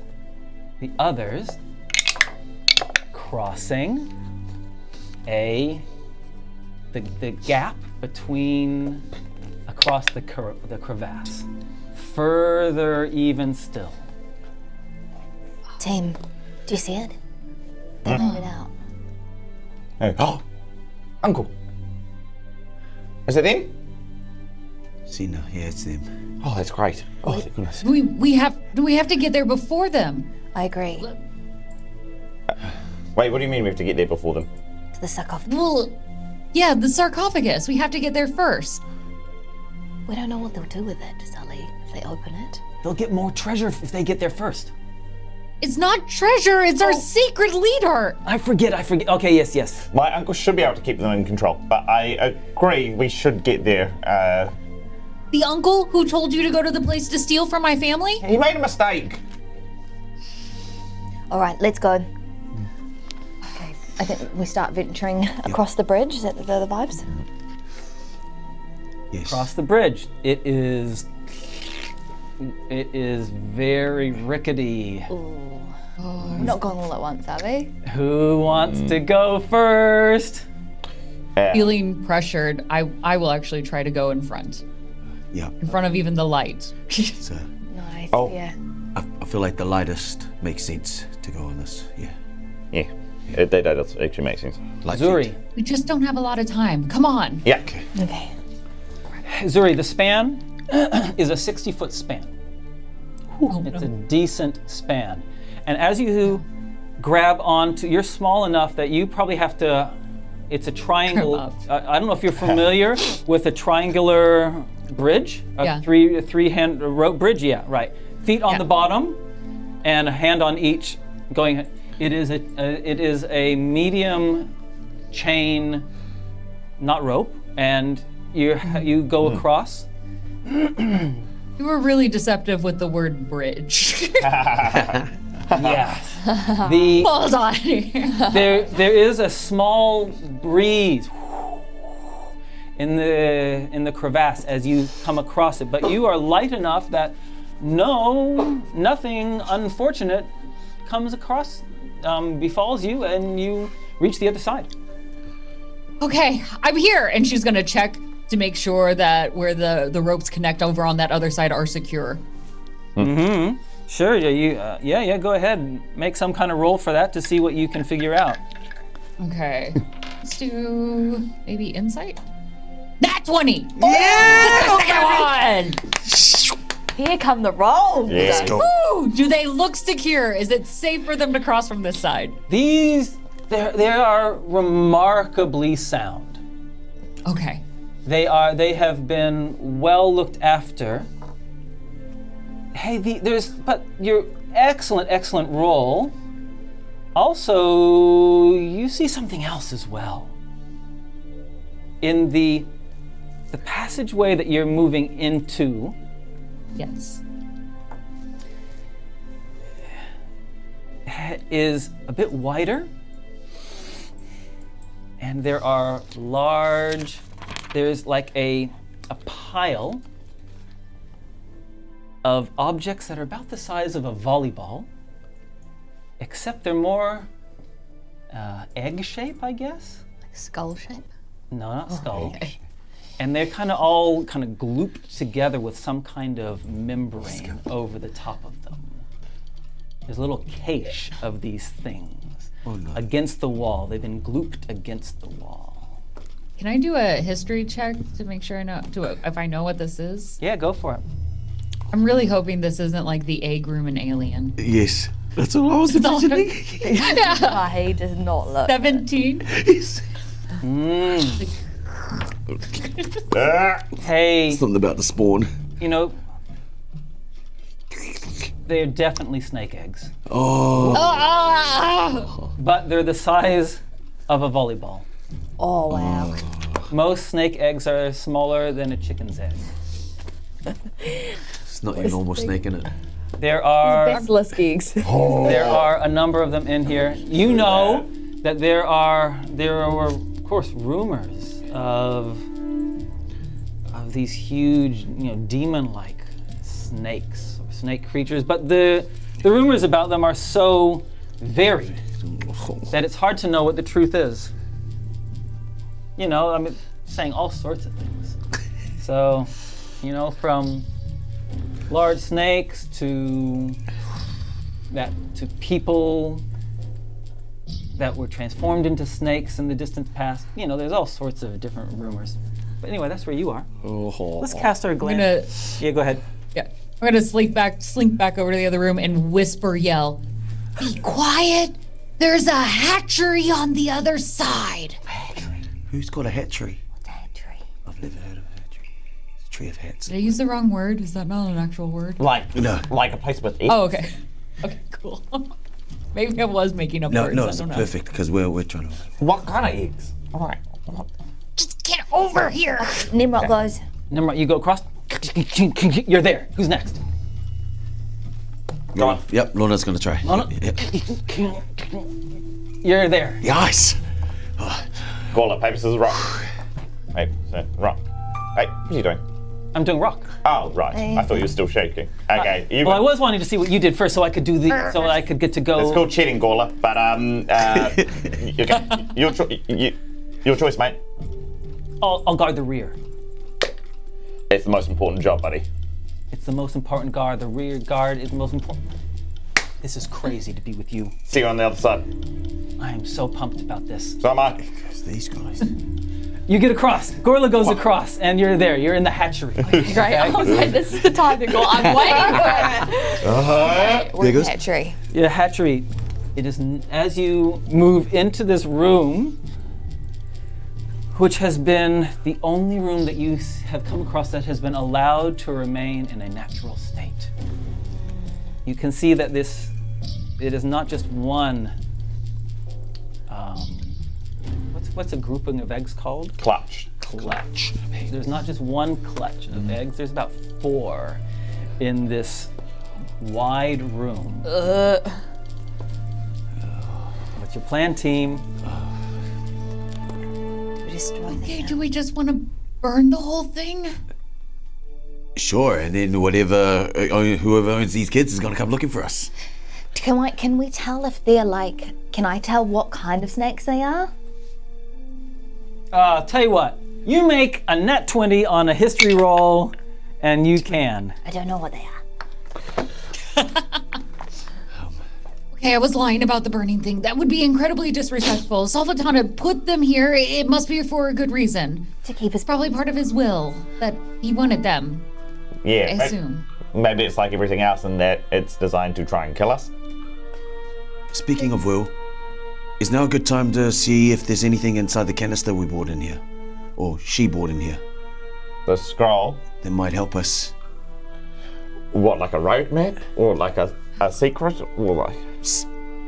Or to give us a hint of what we actually need to look for. in Zuri, here. would you let us look at it? Fine. Trust. I signed the contract, didn't I? Exactly. I wonder if we both read it at the same time, whether it would unlock something. If you... Yeah? Where did that thought come from? Have we fully? It's still encased in a lightning-emitting brass scroll case. You're gonna somehow have to get past that before you can even open it. So if we read the inscriptions on the side, maybe if we get Zuri to read them. Now you can read it as well. Well, yeah, but maybe if I Okay. translate it for Zuri fully, because she's a descendant of the Saltavana. Nice. I don't think I will help in any way. It merely says the last will of Sultavana. That's all it says. It's still, you still Sounds right. got it held in the cloth, yeah? Yes. Put your blood on it. Sweet of the sand. Right. She'll prick her pinky on the other hand and slowly, just with the tip between her pinky and thumb, begin to pull the scroll out. You have to open the metal scroll case first. At the moment, it is covered in cloth. You're not touching the metal scroll case yet, because they've told you that it will zap you. All right. So it hasn't been opened yet. I'm going to cautiously, she'll almost hold her breath. Okay. And she'll try to pluck off that top case. You take 22 hit points of damage. Oh! Okay. Great. And they look like they're smarted. And it is still not open. So that didn't work. That's really good for us to know. Let's put it back in and keep walking. No, it has to work. This has to be the way we have to get this open somehow. Frustrated that her own blood didn't work. Can I read it? You can. It still hasn't been opened yet. You somehow need to be able to. If you want to open, you have to get past the fact that it has this magic lightning thing. Is there any clue on the coffin? Tnemrot just grabs it and she channels her divinity and tries to dispel magic from the casing. All right. You okay? Yeah, you've got it prepared? Yes. All right. It is a higher level than third level spell, which means you're going to have to roll for it. Okay. And you can add your Wisdom. It's a spellcasting modifier. Spellcasting modifier. Inspiration. Inspiration. Ooh. 12. Only a 12. Oh my goodness. Bring it. Terrible roll. Sorry, you only take 12. Okay. But in the midst of doing that, you could feel that you were really close. Okay, she does it again. Oh, Tnemrot. You can try again? I'm gonna try again. Okay. Roll for it. Okay. But do this. Before this, I cast Bless on the whole team. Okay. So that we all, me, Lona, Tribs, and Zuri. also Zuri. Sorry. We all get Bless and not Gola. But I asked first. I said, Gola, I only have one Bless in me. Should it go to me or you? Goes to you. My life's already blessed. Oh, that was That was a terrible one. Let's try again. Nice. Okay, so we all got 4s. Okay, here we go. Including you. I'm gonna stick it in the sand if it does electrocute.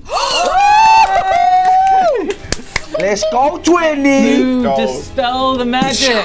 All my limits are gone. I'm gonna give you an inspiration back for that. Nice. For doing it in the face of danger.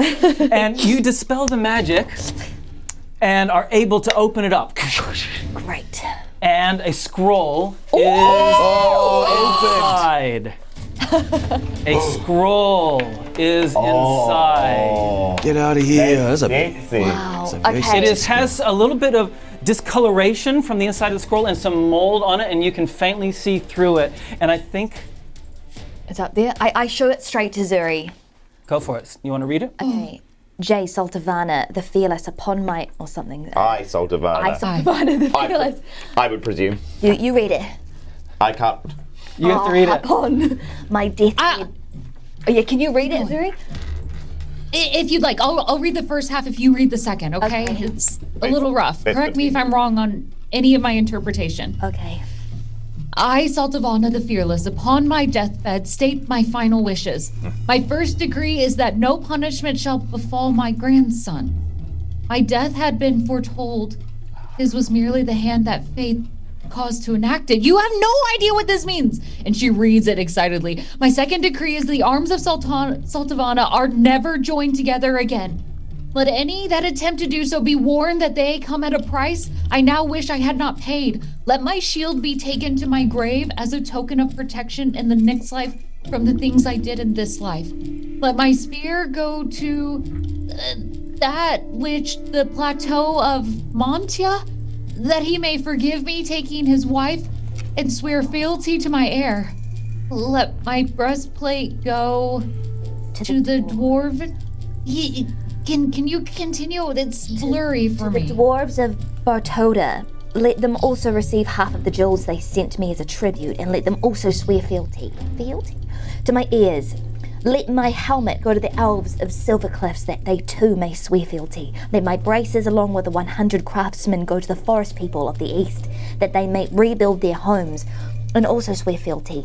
And finally, let my girdle and sandals go to the Queen of Cordia, that it might remind her not all the days she spent as my captive were joyless. Captive?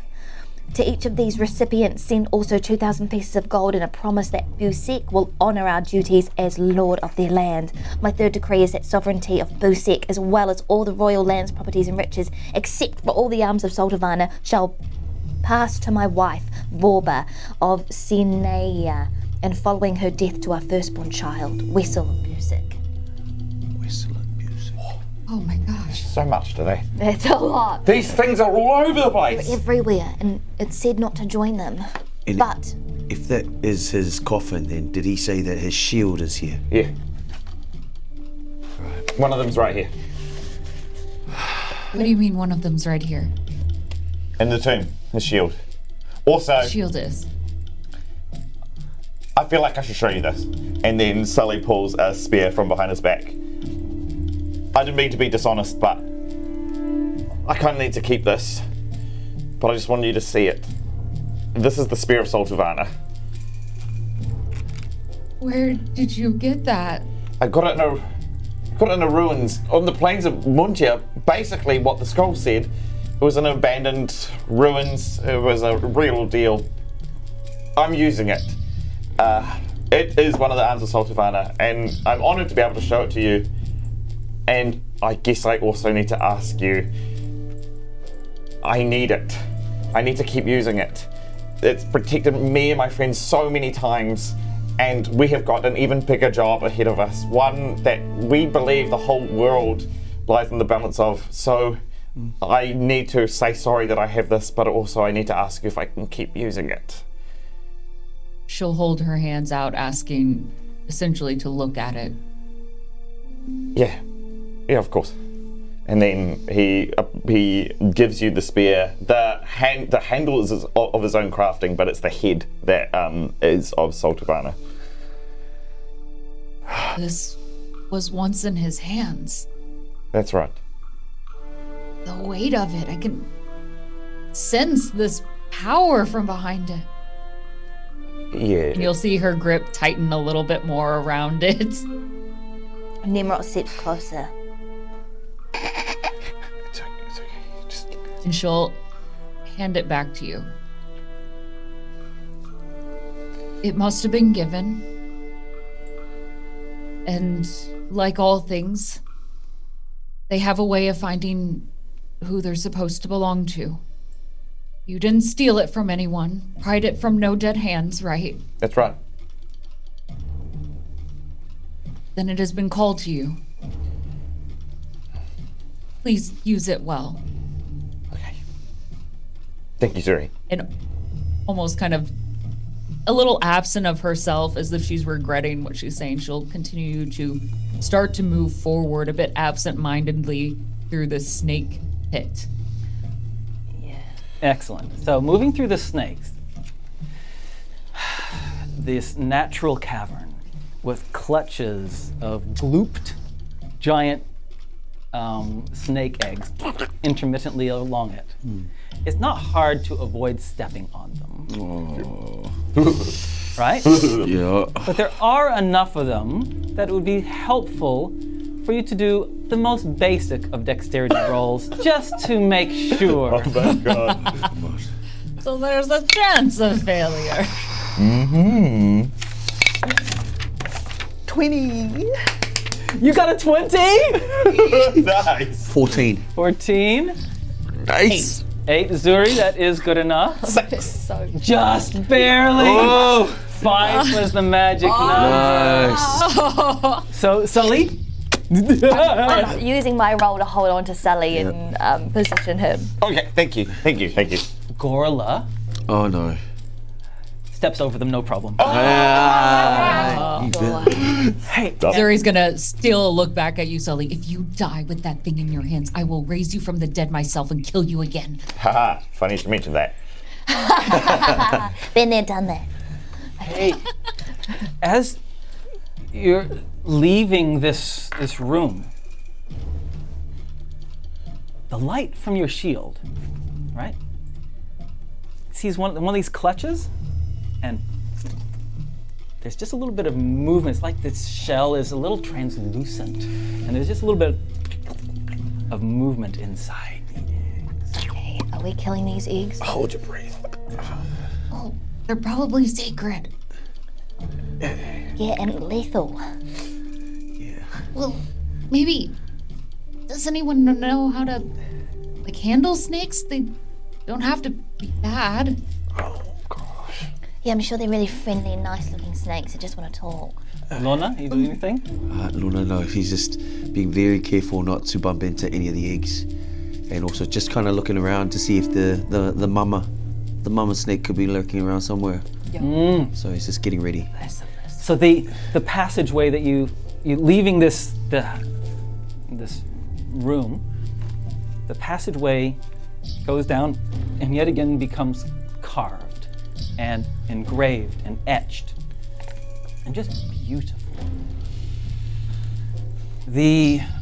A lot of care has been taken in the passageways here.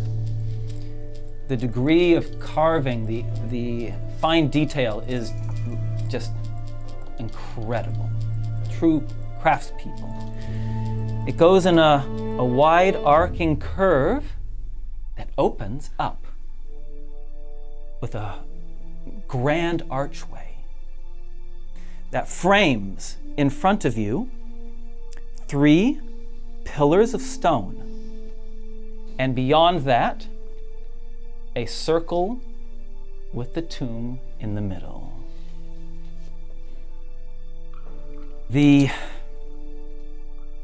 Picking up all those dice. I'm picking up a lot of dice. I want all of you to make perception rolls, please, to see how much extra information I give to who. Natural 20. What's with all these natural 20s? 12. 12? That's acceptable. 17. That's very good. 24. Zuri? I sent you a quick message about my perception. I had a little question, but as is, that is going to be a 7. Nice. Zuri's got a secret drone that's been following us. I have a map this entire time. Hey, so, okay, great, thank you.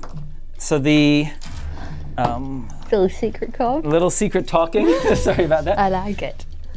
We got some good rolls. Yeah. Now, you do not see any snake mama, No. as you had talked about before. Black mama.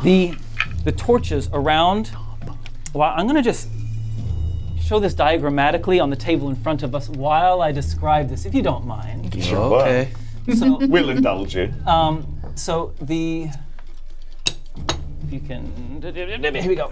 Okay, so no, I want those there. Yep. I want those there. Cool. So it is roughly circular.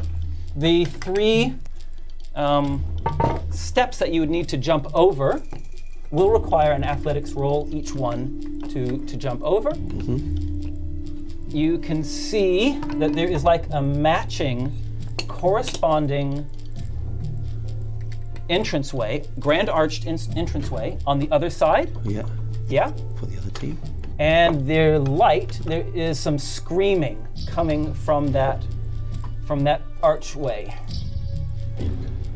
Brilliant. They were the bait. Nice. Yeah, so that's that. And we have in the middle, there is a raised platform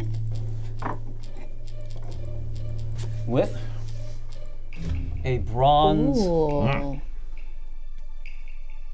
sarcophagus.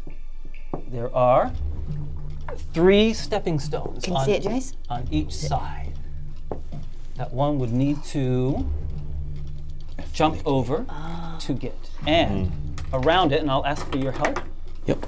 a whole bunch of, as is tradition, a whole bunch of urns have been placed in a circle around.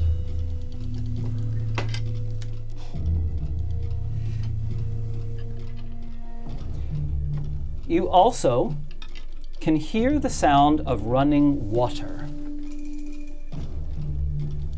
And it is, the running water is clearly from below. There is also chests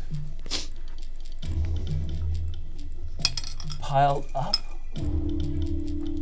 That's not going to go over there. And the last thing to mention is behind the sarcophagus, a very large shed skin. Ugh. All right, so that is what you see. You can, and what you could hear was the sound of water. Water. Water. Does it sound like it's coming from below? It sounds like it is coming from below. Okay, let's make our way down. Yes. Okay. Hop, skip, and a jump. Okay. Zuri has the fastest initiative, but if we're doing the normal order, that would mean Sully first. Yeah? Yeah. What are you saying, sorry? And so you're getting down. Is that what you're saying? Yeah. No. What are you doing? Yep. Nice. Yes. Nice. Yes. Yeah, and you may mention of the other team at some point. So the other team. So you are on this side over here. Okay. Okay. You need to jump across these 3 things to be able to make it to it. And on the other side, there are similarly 3 things. And then there's a grand archway, which leads into a mirrored archway. And through that archway, there is some light and some screams, some shouting happening. Yep. Okay. So Sully's going to go hop, hop, hop, hop. Okay, Sully goes first. Athletics roll. Let's go, Sully. Come on, come on. Oh yeah. Nice, nice. 19. Let's go. That's going to be good enough. Big stride. You bang, bang, bang, and you land on. And that's when you hear the hissing. You hear hissing. And a shape in this cast, a shadow from your shield. You cast light over from this side. Yeah. A hissing sound Oh, here comes. comes up, and a creature of woman's head What? comes over. No. She has golden chain and a chain going to her nostril. Get it. And an arm with a blade comes up, and then another arm, and then a third arm with a spear. You what? And then Oh! Holy. Oh! she comes up, and her tongue is going. I think I'm in love. And her head is kind of in perpetual motion. Her eyes are the opposite kind of color. Their eyes are green on the outside and white on the inside. And her weapons Whoa. Oh no. all start coming to attention. Zuri, what you doing? You're the next. Yeah. Zuri, what you doing? I'm going to pull out my boomerang, which isn't on my character sheet, but you told me I had it. Yes! I've been holding on to this. Yes! What you doing with your boomerang? As I'm going to try to just kind of throw it out there in her general direction. Okay, that's long range for a boomerang, so hit it at disadvantage. Okay. You'll have to tell me what the plus is for a boomerang. Let's give you a +6. Oh. All right. Then that will be a 19. Ooh! The boomerang arcs around and connects to the back of her head. Does it come back and she can? Once it hits, it doesn't come back. You get a Since it hit her from the back of the head, does she know that I was the one who threw it, or is it like, what was that? No, she doesn't. Nice. D4 plus your dex modifier. Nice. Okay.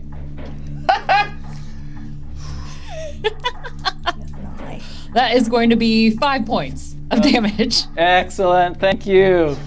Are you moving at all? Are you staying on the way over in the opening of the grand archway? I would like to move forward. Then you need to make an athletics roll. For that first leap, at least, I'm going to look at my friends now. Yeah. And I'm going to say, throw me. Okay. It worked last time. Well, it kind of worked last time. Just throw me better. Okay, who's gonna throw her? Gorla. Gorla's Super strong. Gorla picks you up, goes, swings around like it's like a hammer toss, and gives a throw. He does.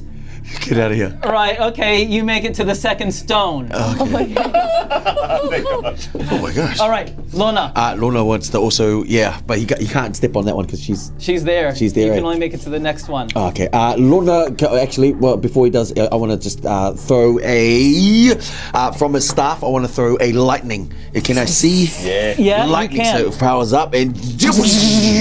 Okay. I love the long range support, guys. It's awesome.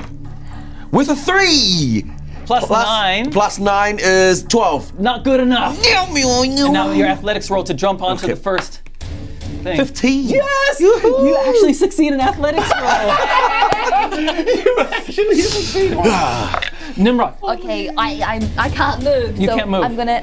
Will there be? Okay, I'm gonna Eldritch Blast Yes. the Roll. creature. Okay. Where's my 20s? Oh, I put them over there. Oh, simple 6. 13. 13. Not good enough. Okay. So I can do it. Okay, the creature being attacked moves up in front of it and says, "Grave robbers, come for my husband, have you? And one more step and you all die." And all of her 6 arms go out. All of them having blade. 2 holding a 2-headed spear. 2 on swords. 1 with a punching knife, and 1 with a throwing knife. Okay. Vorba. And we go back into normal initiative order, which means you're not first. We're back to Zuri. You're up. Okay, and I hear her say her husband, right? Yes. Okay, I'd like to do an initial call out and say, Empress, we are here to protect you. Please grant us safe passage. Yeah, okay. And I'm gonna make another jump. I'm gonna move it along. So I'll roll my athletics on this one. All right, roll that athletics. I'm gonna use my lucky because that was that one. I would like to not fall to my death. How's the 16? A 16 is awesome. Okay, you can make it next to Sully and 2 more squares. Nice. Okay, move me as close as we can to her. Oh, This is I'm so excited, and I look up to her open arms. Caustic. Lona. We're here for you. Lona's just got to try and make. Your previous athletics roll counted. Oh, really? Yeah, Okay, that's the whole thing. He's gonna move. So you can make it next to Sully. Nice. All right, you next to Sully. Unless you're only doing half movement and then attacking. What do you want to do? No, I'm gonna hold because I want to see what Zuri can actually convince. Okay, full movement. You get up next to Sully. Sweet. Nimrod. Oh, sorry, Sully. So seeing Zuri come close to the Empress, he's going to step forward because he doesn't totally trust that this interaction is going to work. And so if this thing comes towards Zuri, Sully's going to attack it. And on the other side of... Where's my pencil gone? On the other side of her, right there, on the sarcophagus, is a brass shield. It looks exactly like the one that Lona took and the same one that Urahime had. It looks exactly the same. It is sitting on this thing. Okay, it is a shield. Yeah, so you doing anything else? No, he's going to wait for the moment. He's going to wait for hostility before he kicks off. Okay. He's also... Nope, that's all. Okay, so you got a held action. Yep. Nimrod. Okay, I'm moving across. Let's roll. 3, 4, 5. Release. Oh! 6. 68. Yes. It's good enough that you don't fall to your death. Yes. But it means that you only get that far, and that's all you can do. That's fine. And our friend Gorla. Come on, Gorla. Gorla, he is stuck behind you. He pulls out a bow and arrow and holds this thing. Yeah. And she launches on you. From where she is, she has enough reach that Zuri, she flails out her spear. 2 blows come for you. Oh. A 12 and a 28. The 28 will definitely hit. The 12 will not. Turns out my AC is not that high. Oh no. 8 hit points of damage. Just 8? Just 8. Okay. And steps down and then attacks Sully. She kind of, her tail whips out and tries to engulf you and entwine you. 20. Oh. Is this a Full grapple? armor, no, a grapple. Okay. Oh. Just your normal armor class. Oh yeah. I'm 21. Okay. Nice. Yeah, I kind of duck behind the glowing shield and just like push against her and it's like, no, get off. Okay, and hostility is silent, and you had held your action, so you can go now. And now that he's kind of like, now that he's kind of like thrown himself to the ground to get away from this tail, he kind of like pushes himself back up and then strikes down with the spear of Sultana. Okay, roll. Hey-ya! That is 21. You hit. Yes. I make it a disarming strike, and here that's 15 points of damage. What the? And she has to succeed on a DC 14 strength save, or I get to make her drop something she's holding. She drops something she's holding. Yes, great. I make her drop first of all. Oh, choices. Which one would kill me first? Which one looks like the gnarliest weapon? I guess. The 2-armed spear, two-bladed spear. Great. So yeah, he makes her drop that. Okay. Yeah. Okay, very well done. We're at the top of the batting order. Zuri, you're the fastest. All right, coming up, I'm going to try to reach and essentially try to grapple her, right? We're here for you, as best as a halfling can do. Okay. She is just enamored with the idea that she has found the Empress. This is the history in life, so this is like a strength. Yeah, go ahead. So you're hugging her? It's equivalent. Yes. Unarmed attack, pretty much. You're trained in this kind of stuff. Okay, yes.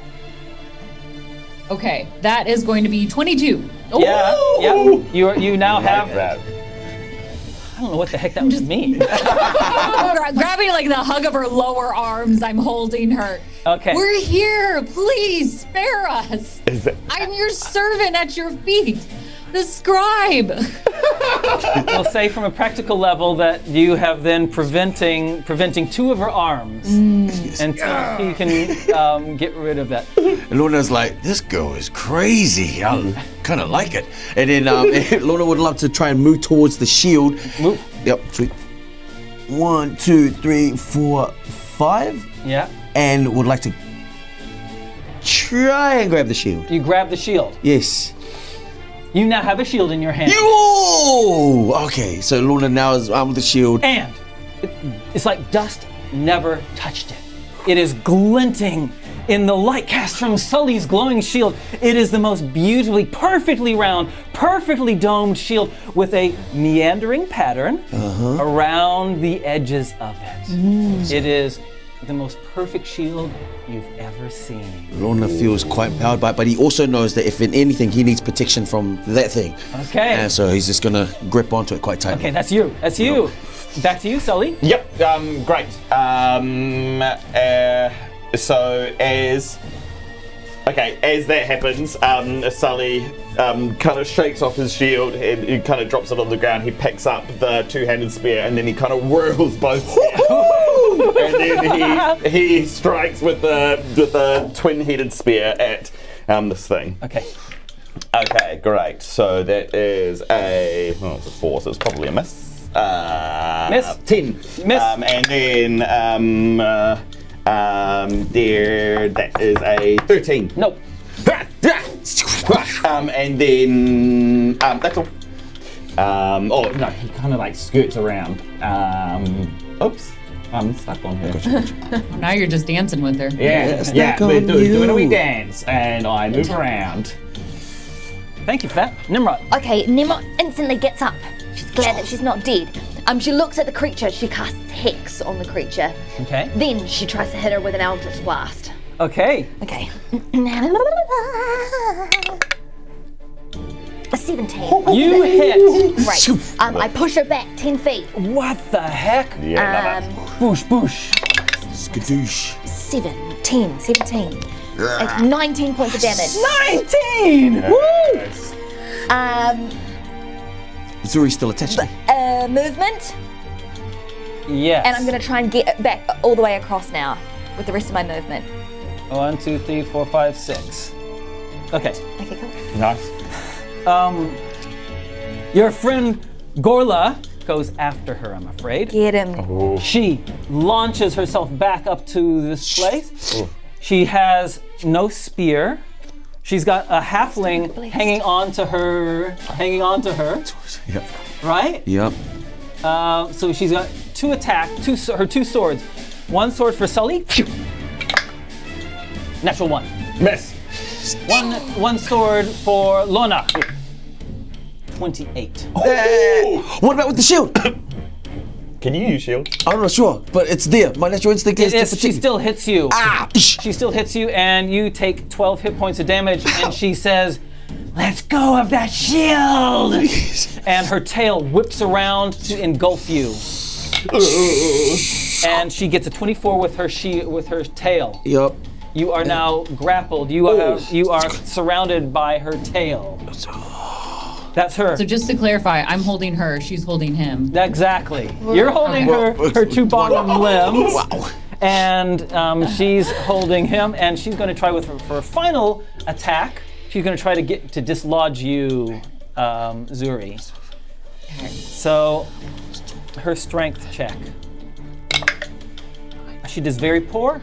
I think she doesn't make it. You still manage to pin her arms for the rest of this turn anyway. Nice. Gorla. She likes it. Gorla charges up. So that's 3, 6, 12. He can make it all the way up to her. And charges up. And behind, you see Uraheim. Yeah, get in here, buddy. Jumps down. Your uncle. Yes, come on, Right Rob. behind. Nice. And Uraheim sends, they're just running, and Uraheim says, "The shield, they have the shield!" And we are top of the batting order. Zuri, you've got her grappled. What you doing? I'm going to try to actually pull her down to the ground to make her prone if I can. Yes, come on, Zuri. Okay. Apparently I was like in wrestling in my last Oh yeah. WWE, let's go. Come on. Yeah. Well, you had so many siblings, obviously. Yes, of course. Yeah. You had a reason. There's the youngest of 7. That's how I had to get all my food. All right. Oop. Oh no. That is going to be. Was that athletics or strength? Sorry. Whatever you, athletics is fine. Whatever you want to use. Athletics. Okay, 19 then. So she needs to make an opposing strength roll. I think Yeah, that's so. fair. Probably for grapple. Natural 20. No. That was very good. Okay, my question is: does that mean that's an automatic success? Yes. Okay. Why? Because Zuri's got bless. That's true. Not anymore. Oh. Remember, I cast Oh. Hex and it's concentration, so my bless Did you? will. Yes, she costs Yeah, I hex. cast Yeah. Hex. Sorry, team. Oh, good. Oh, good. All right, so that's you, Zuri. That's you done. Lona, what you doing, buddy? As Lona's like he's just wrapped around here, right? The tail's Yep. just wrapped around here. Lona wants to grab, just wants to slightly go lightning and thunder with his staff into her tail. You want to cast the lightning and thunder thing, right? Yes, just a bit of lightning, just to shock her. So you've already cast a lightning bolt one. Oh, yes, right. But it has a thunder and lightning one. Yes, I do. Right? You want to do that? I want to try that. Yes. Okay. You've never used this before. So you cast lightning into her. I still want to let go. Okay. And this appeal of thunder. A massive ripping of thunder booms out, catching Zuri and her and Gorla in its blast. Dare I say, am I there? You are out of reach. You're just barely outside of the arc. No, we're not. So first we're gonna do the thunder damage that all of them take, which is Thunder damage. what is it? Thunder damage? Is it 3d6, I think. Just roll 3d6. 3d6s. And Zuri, you're gonna take this unless you have some way of getting out of it. 7. 7. I mean, since I'm holding on to her and it's not a saving throw, yep, that's gonna be it. That's not too bad. You take 7. So does she. Out of 21. 7 stuff. And so does Gorla. 18. Make a strength save, Zuri, to stay on her. Okay, that's going to be 16. Yep, you're on her if you want to. Oh my her. gosh. Now the lightning damage, the Yeah. huge 9d6 lightning damage. This is gonna hurt me too. Oh no. Take some of this. Can Do you I need some more? borrow some? Yeah, I need 4 more, please. Do you have like sniper spell or something? This guy? No. And this one fell, this one as well. Was it 2, 4, 6, 8, 9? Okay, 3, 6, 9. Plus You're fine. 9, 19. Let's go. 20, 21 plus 6, 12, 18. Oh, 21 plus 18. 39. 39. 39. Okay.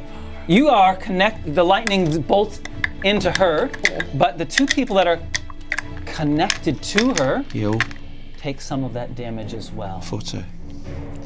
I'll be kind and say you take a third of it. Okay. So you each take 13.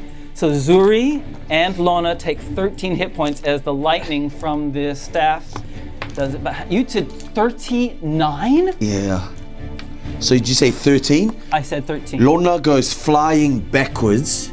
You're in her tail. Yeah, Oh, oh. okay. She let go of you. Yeah, That's fine. Sorry. flying backwards, hits into these crates, and he is out. Ooh! And the shield goes clatter. The shield goes clattering on the ground. So Lona's Oh my fully unconscious, not even breathing. Are you still up, Zuri? Zuri also flies across, landing near the feet of Tnemrot. Oh shit. Please. I mean, Don't let them get the shield. And she is also going to pass out as well. The creature, though, has taken huge damage by that. I mean, that was and is just. There's a hole in the snake part of the creature that's just of burnt snake flesh.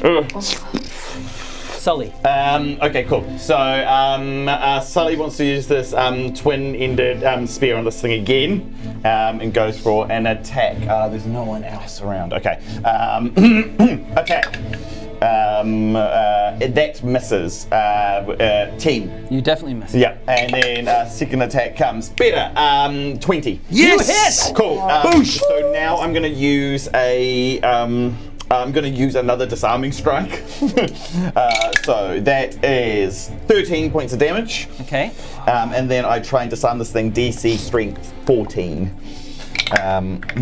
I rolled a 7. Oh, okay, sweet. What's the next most deadly of her weapon? She has. So she has the 2 swords are the ones that are. They're both the same. Okay, great. So with his attack, he gets a twin-ended spear. He like spins it around his neck to try and like whack one of the swords out of her hand.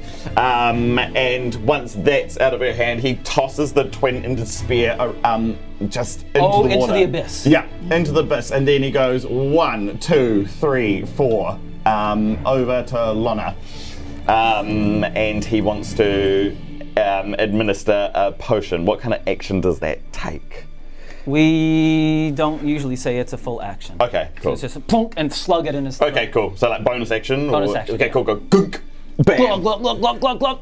D8 plus 2. Okay, and that's your turn. Do I have do I get an object interaction? I think the potion surely got it. has to be Yes, enough. yeah, totally. Nimrod, Lona comes back to life. a halfling. Thank you. Zuri has just Zuri has just kind of fallen right in front of you. And this creature's still up? She's up. She's wounded, but she is no longer encumbered by a halfling. Okay, great. I step over the halfling. Oh wait, where's my range?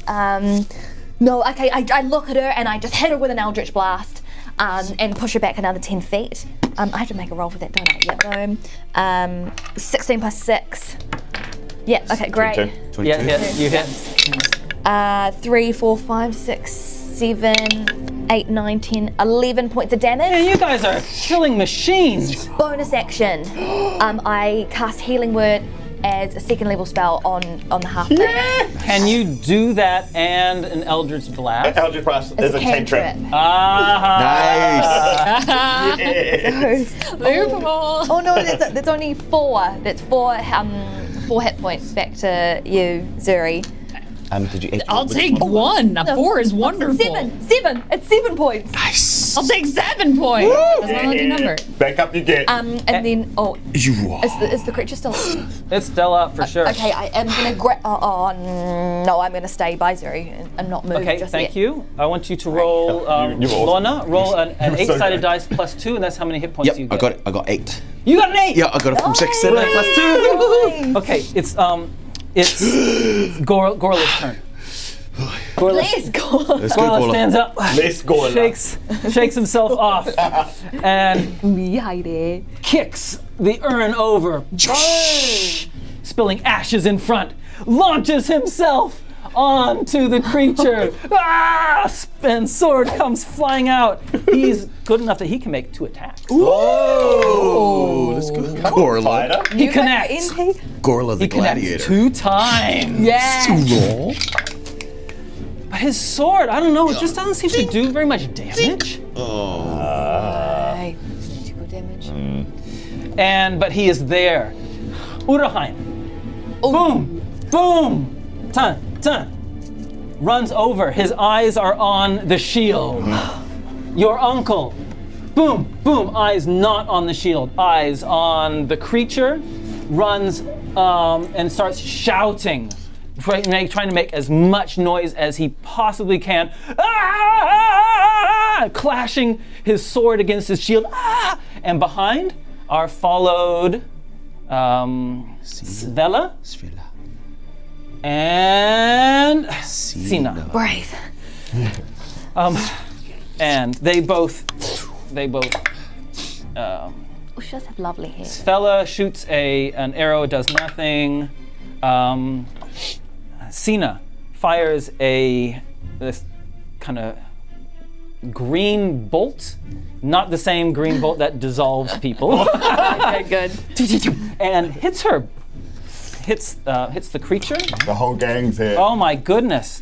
All right, and with that, it is her turn to go. The creature's turn to go. That's impressive. She unleashes on Gorla. Oh, poor baby. Gorla, the gladiator. the punching knife first. I think a 22 will hit. Yeah. Sword. 13 will not hit. That's good. You silly. The second sword. She doesn't have it. She doesn't have it. I knocked it out of her hand. Her knife. Misses anyway. And she uses her next round to wrap him up in her tail.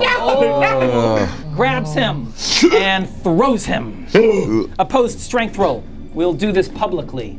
Hers is red. Okay. His is yellow. Hers is red. Terrible roll. Useless. His is yellow. Also useless. She rolled a 2. He rolled a 4. Her strength is higher than his. He goes flying into the abyss. How dare you? Are you serious? Death he always wanted. Gorla goes flying off. And there goes Gorla over the edge. Zuri, you're up next. Yes. All right. Seeing the man who is eyeing the shield, can I make a run towards him? Can I get all the way to him? 1, 2, 3, 4, 5, 6, 7. Yes, you certainly can. 7. Okay. Eyeing him, knowing what he is looking for. I'm going to just jump at him and say, "You can't have it!" And I am going to, using my brass knuckles on my hands, go to hit him. Okay. Just punching him as many times as I can. Okay. Is that a flurry of blows? Yeah, so I'll be tagging a flurry of blows. So this Go, is going Zuri, to be let's 4 go. hits. Go for it. All right. First one is going to be a 13 to hit. Nope. Okay, second one. That is going to be a 16 to hit. That's a hit. Boosh! Why are you throwing your dice all the time? I'm angry. 19 plus, so that's 25. Yes, that still hits. Okay, 18. Hits. You 3 hits. Okay. Woo. Okay. I love it. 3 hits. Yes. Yep. 3 hits out of that, and of the 3 that hit. Okay, so I did flurry blows. That's a key point. I would also like to tag into that as well something that I've forgotten, but it's going to do something. I promise. I think I know what it is. Stunning strike. Yes. Yes. On each of those. So he will need to make a con saving throw of 14 3 times. Take that, you sucker.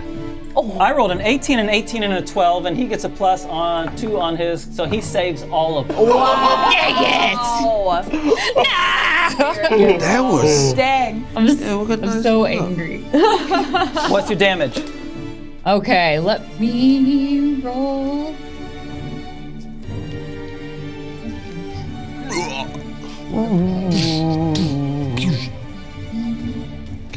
15 points of damage. Okay. Lona. Lona, as He's just like- wakens from Sully. Oh, thanks, mate.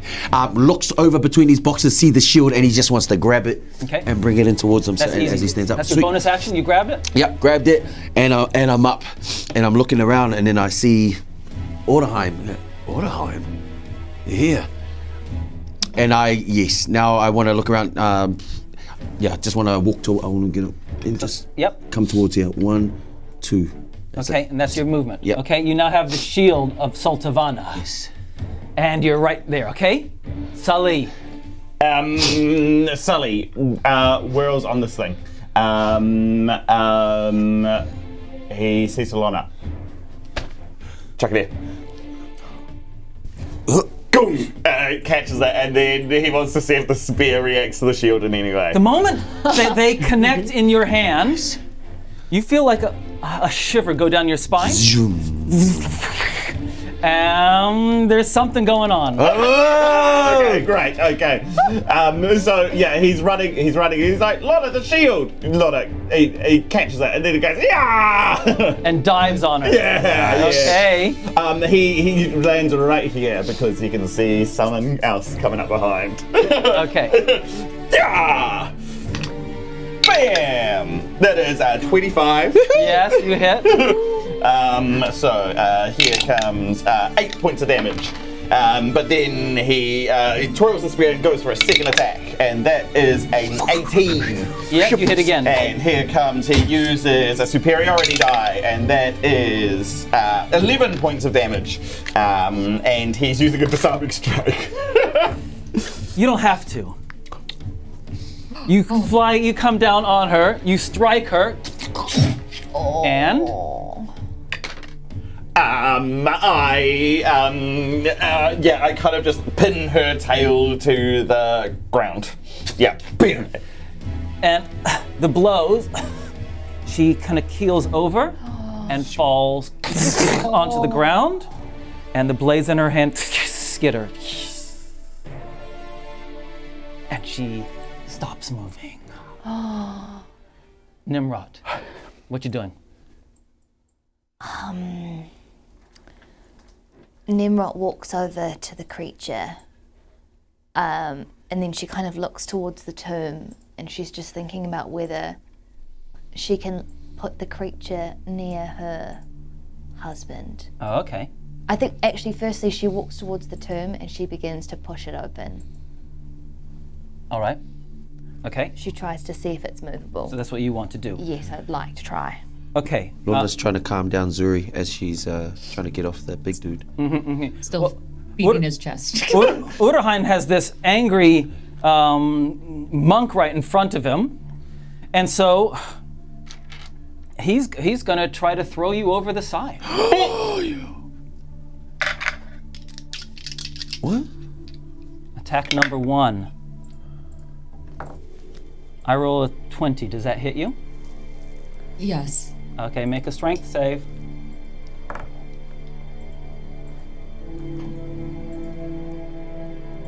Four.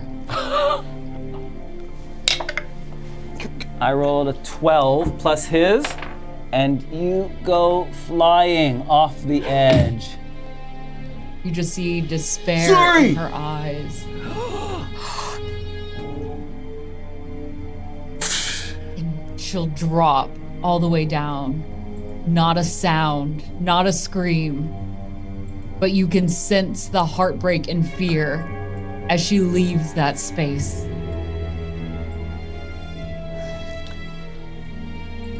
Can I make an action? Can any of us? Tell me what you want to do real fast. I want to Eldritch Blast. So you're a high. In that case, we're gonna end the episode now. Oh, you. Wait, for real? For real. For real, we're gonna end the episode now. Right, I'm gonna put Eldritch Blast this. You know, you're gonna say, yeah, it's like. We're gonna end the episode now.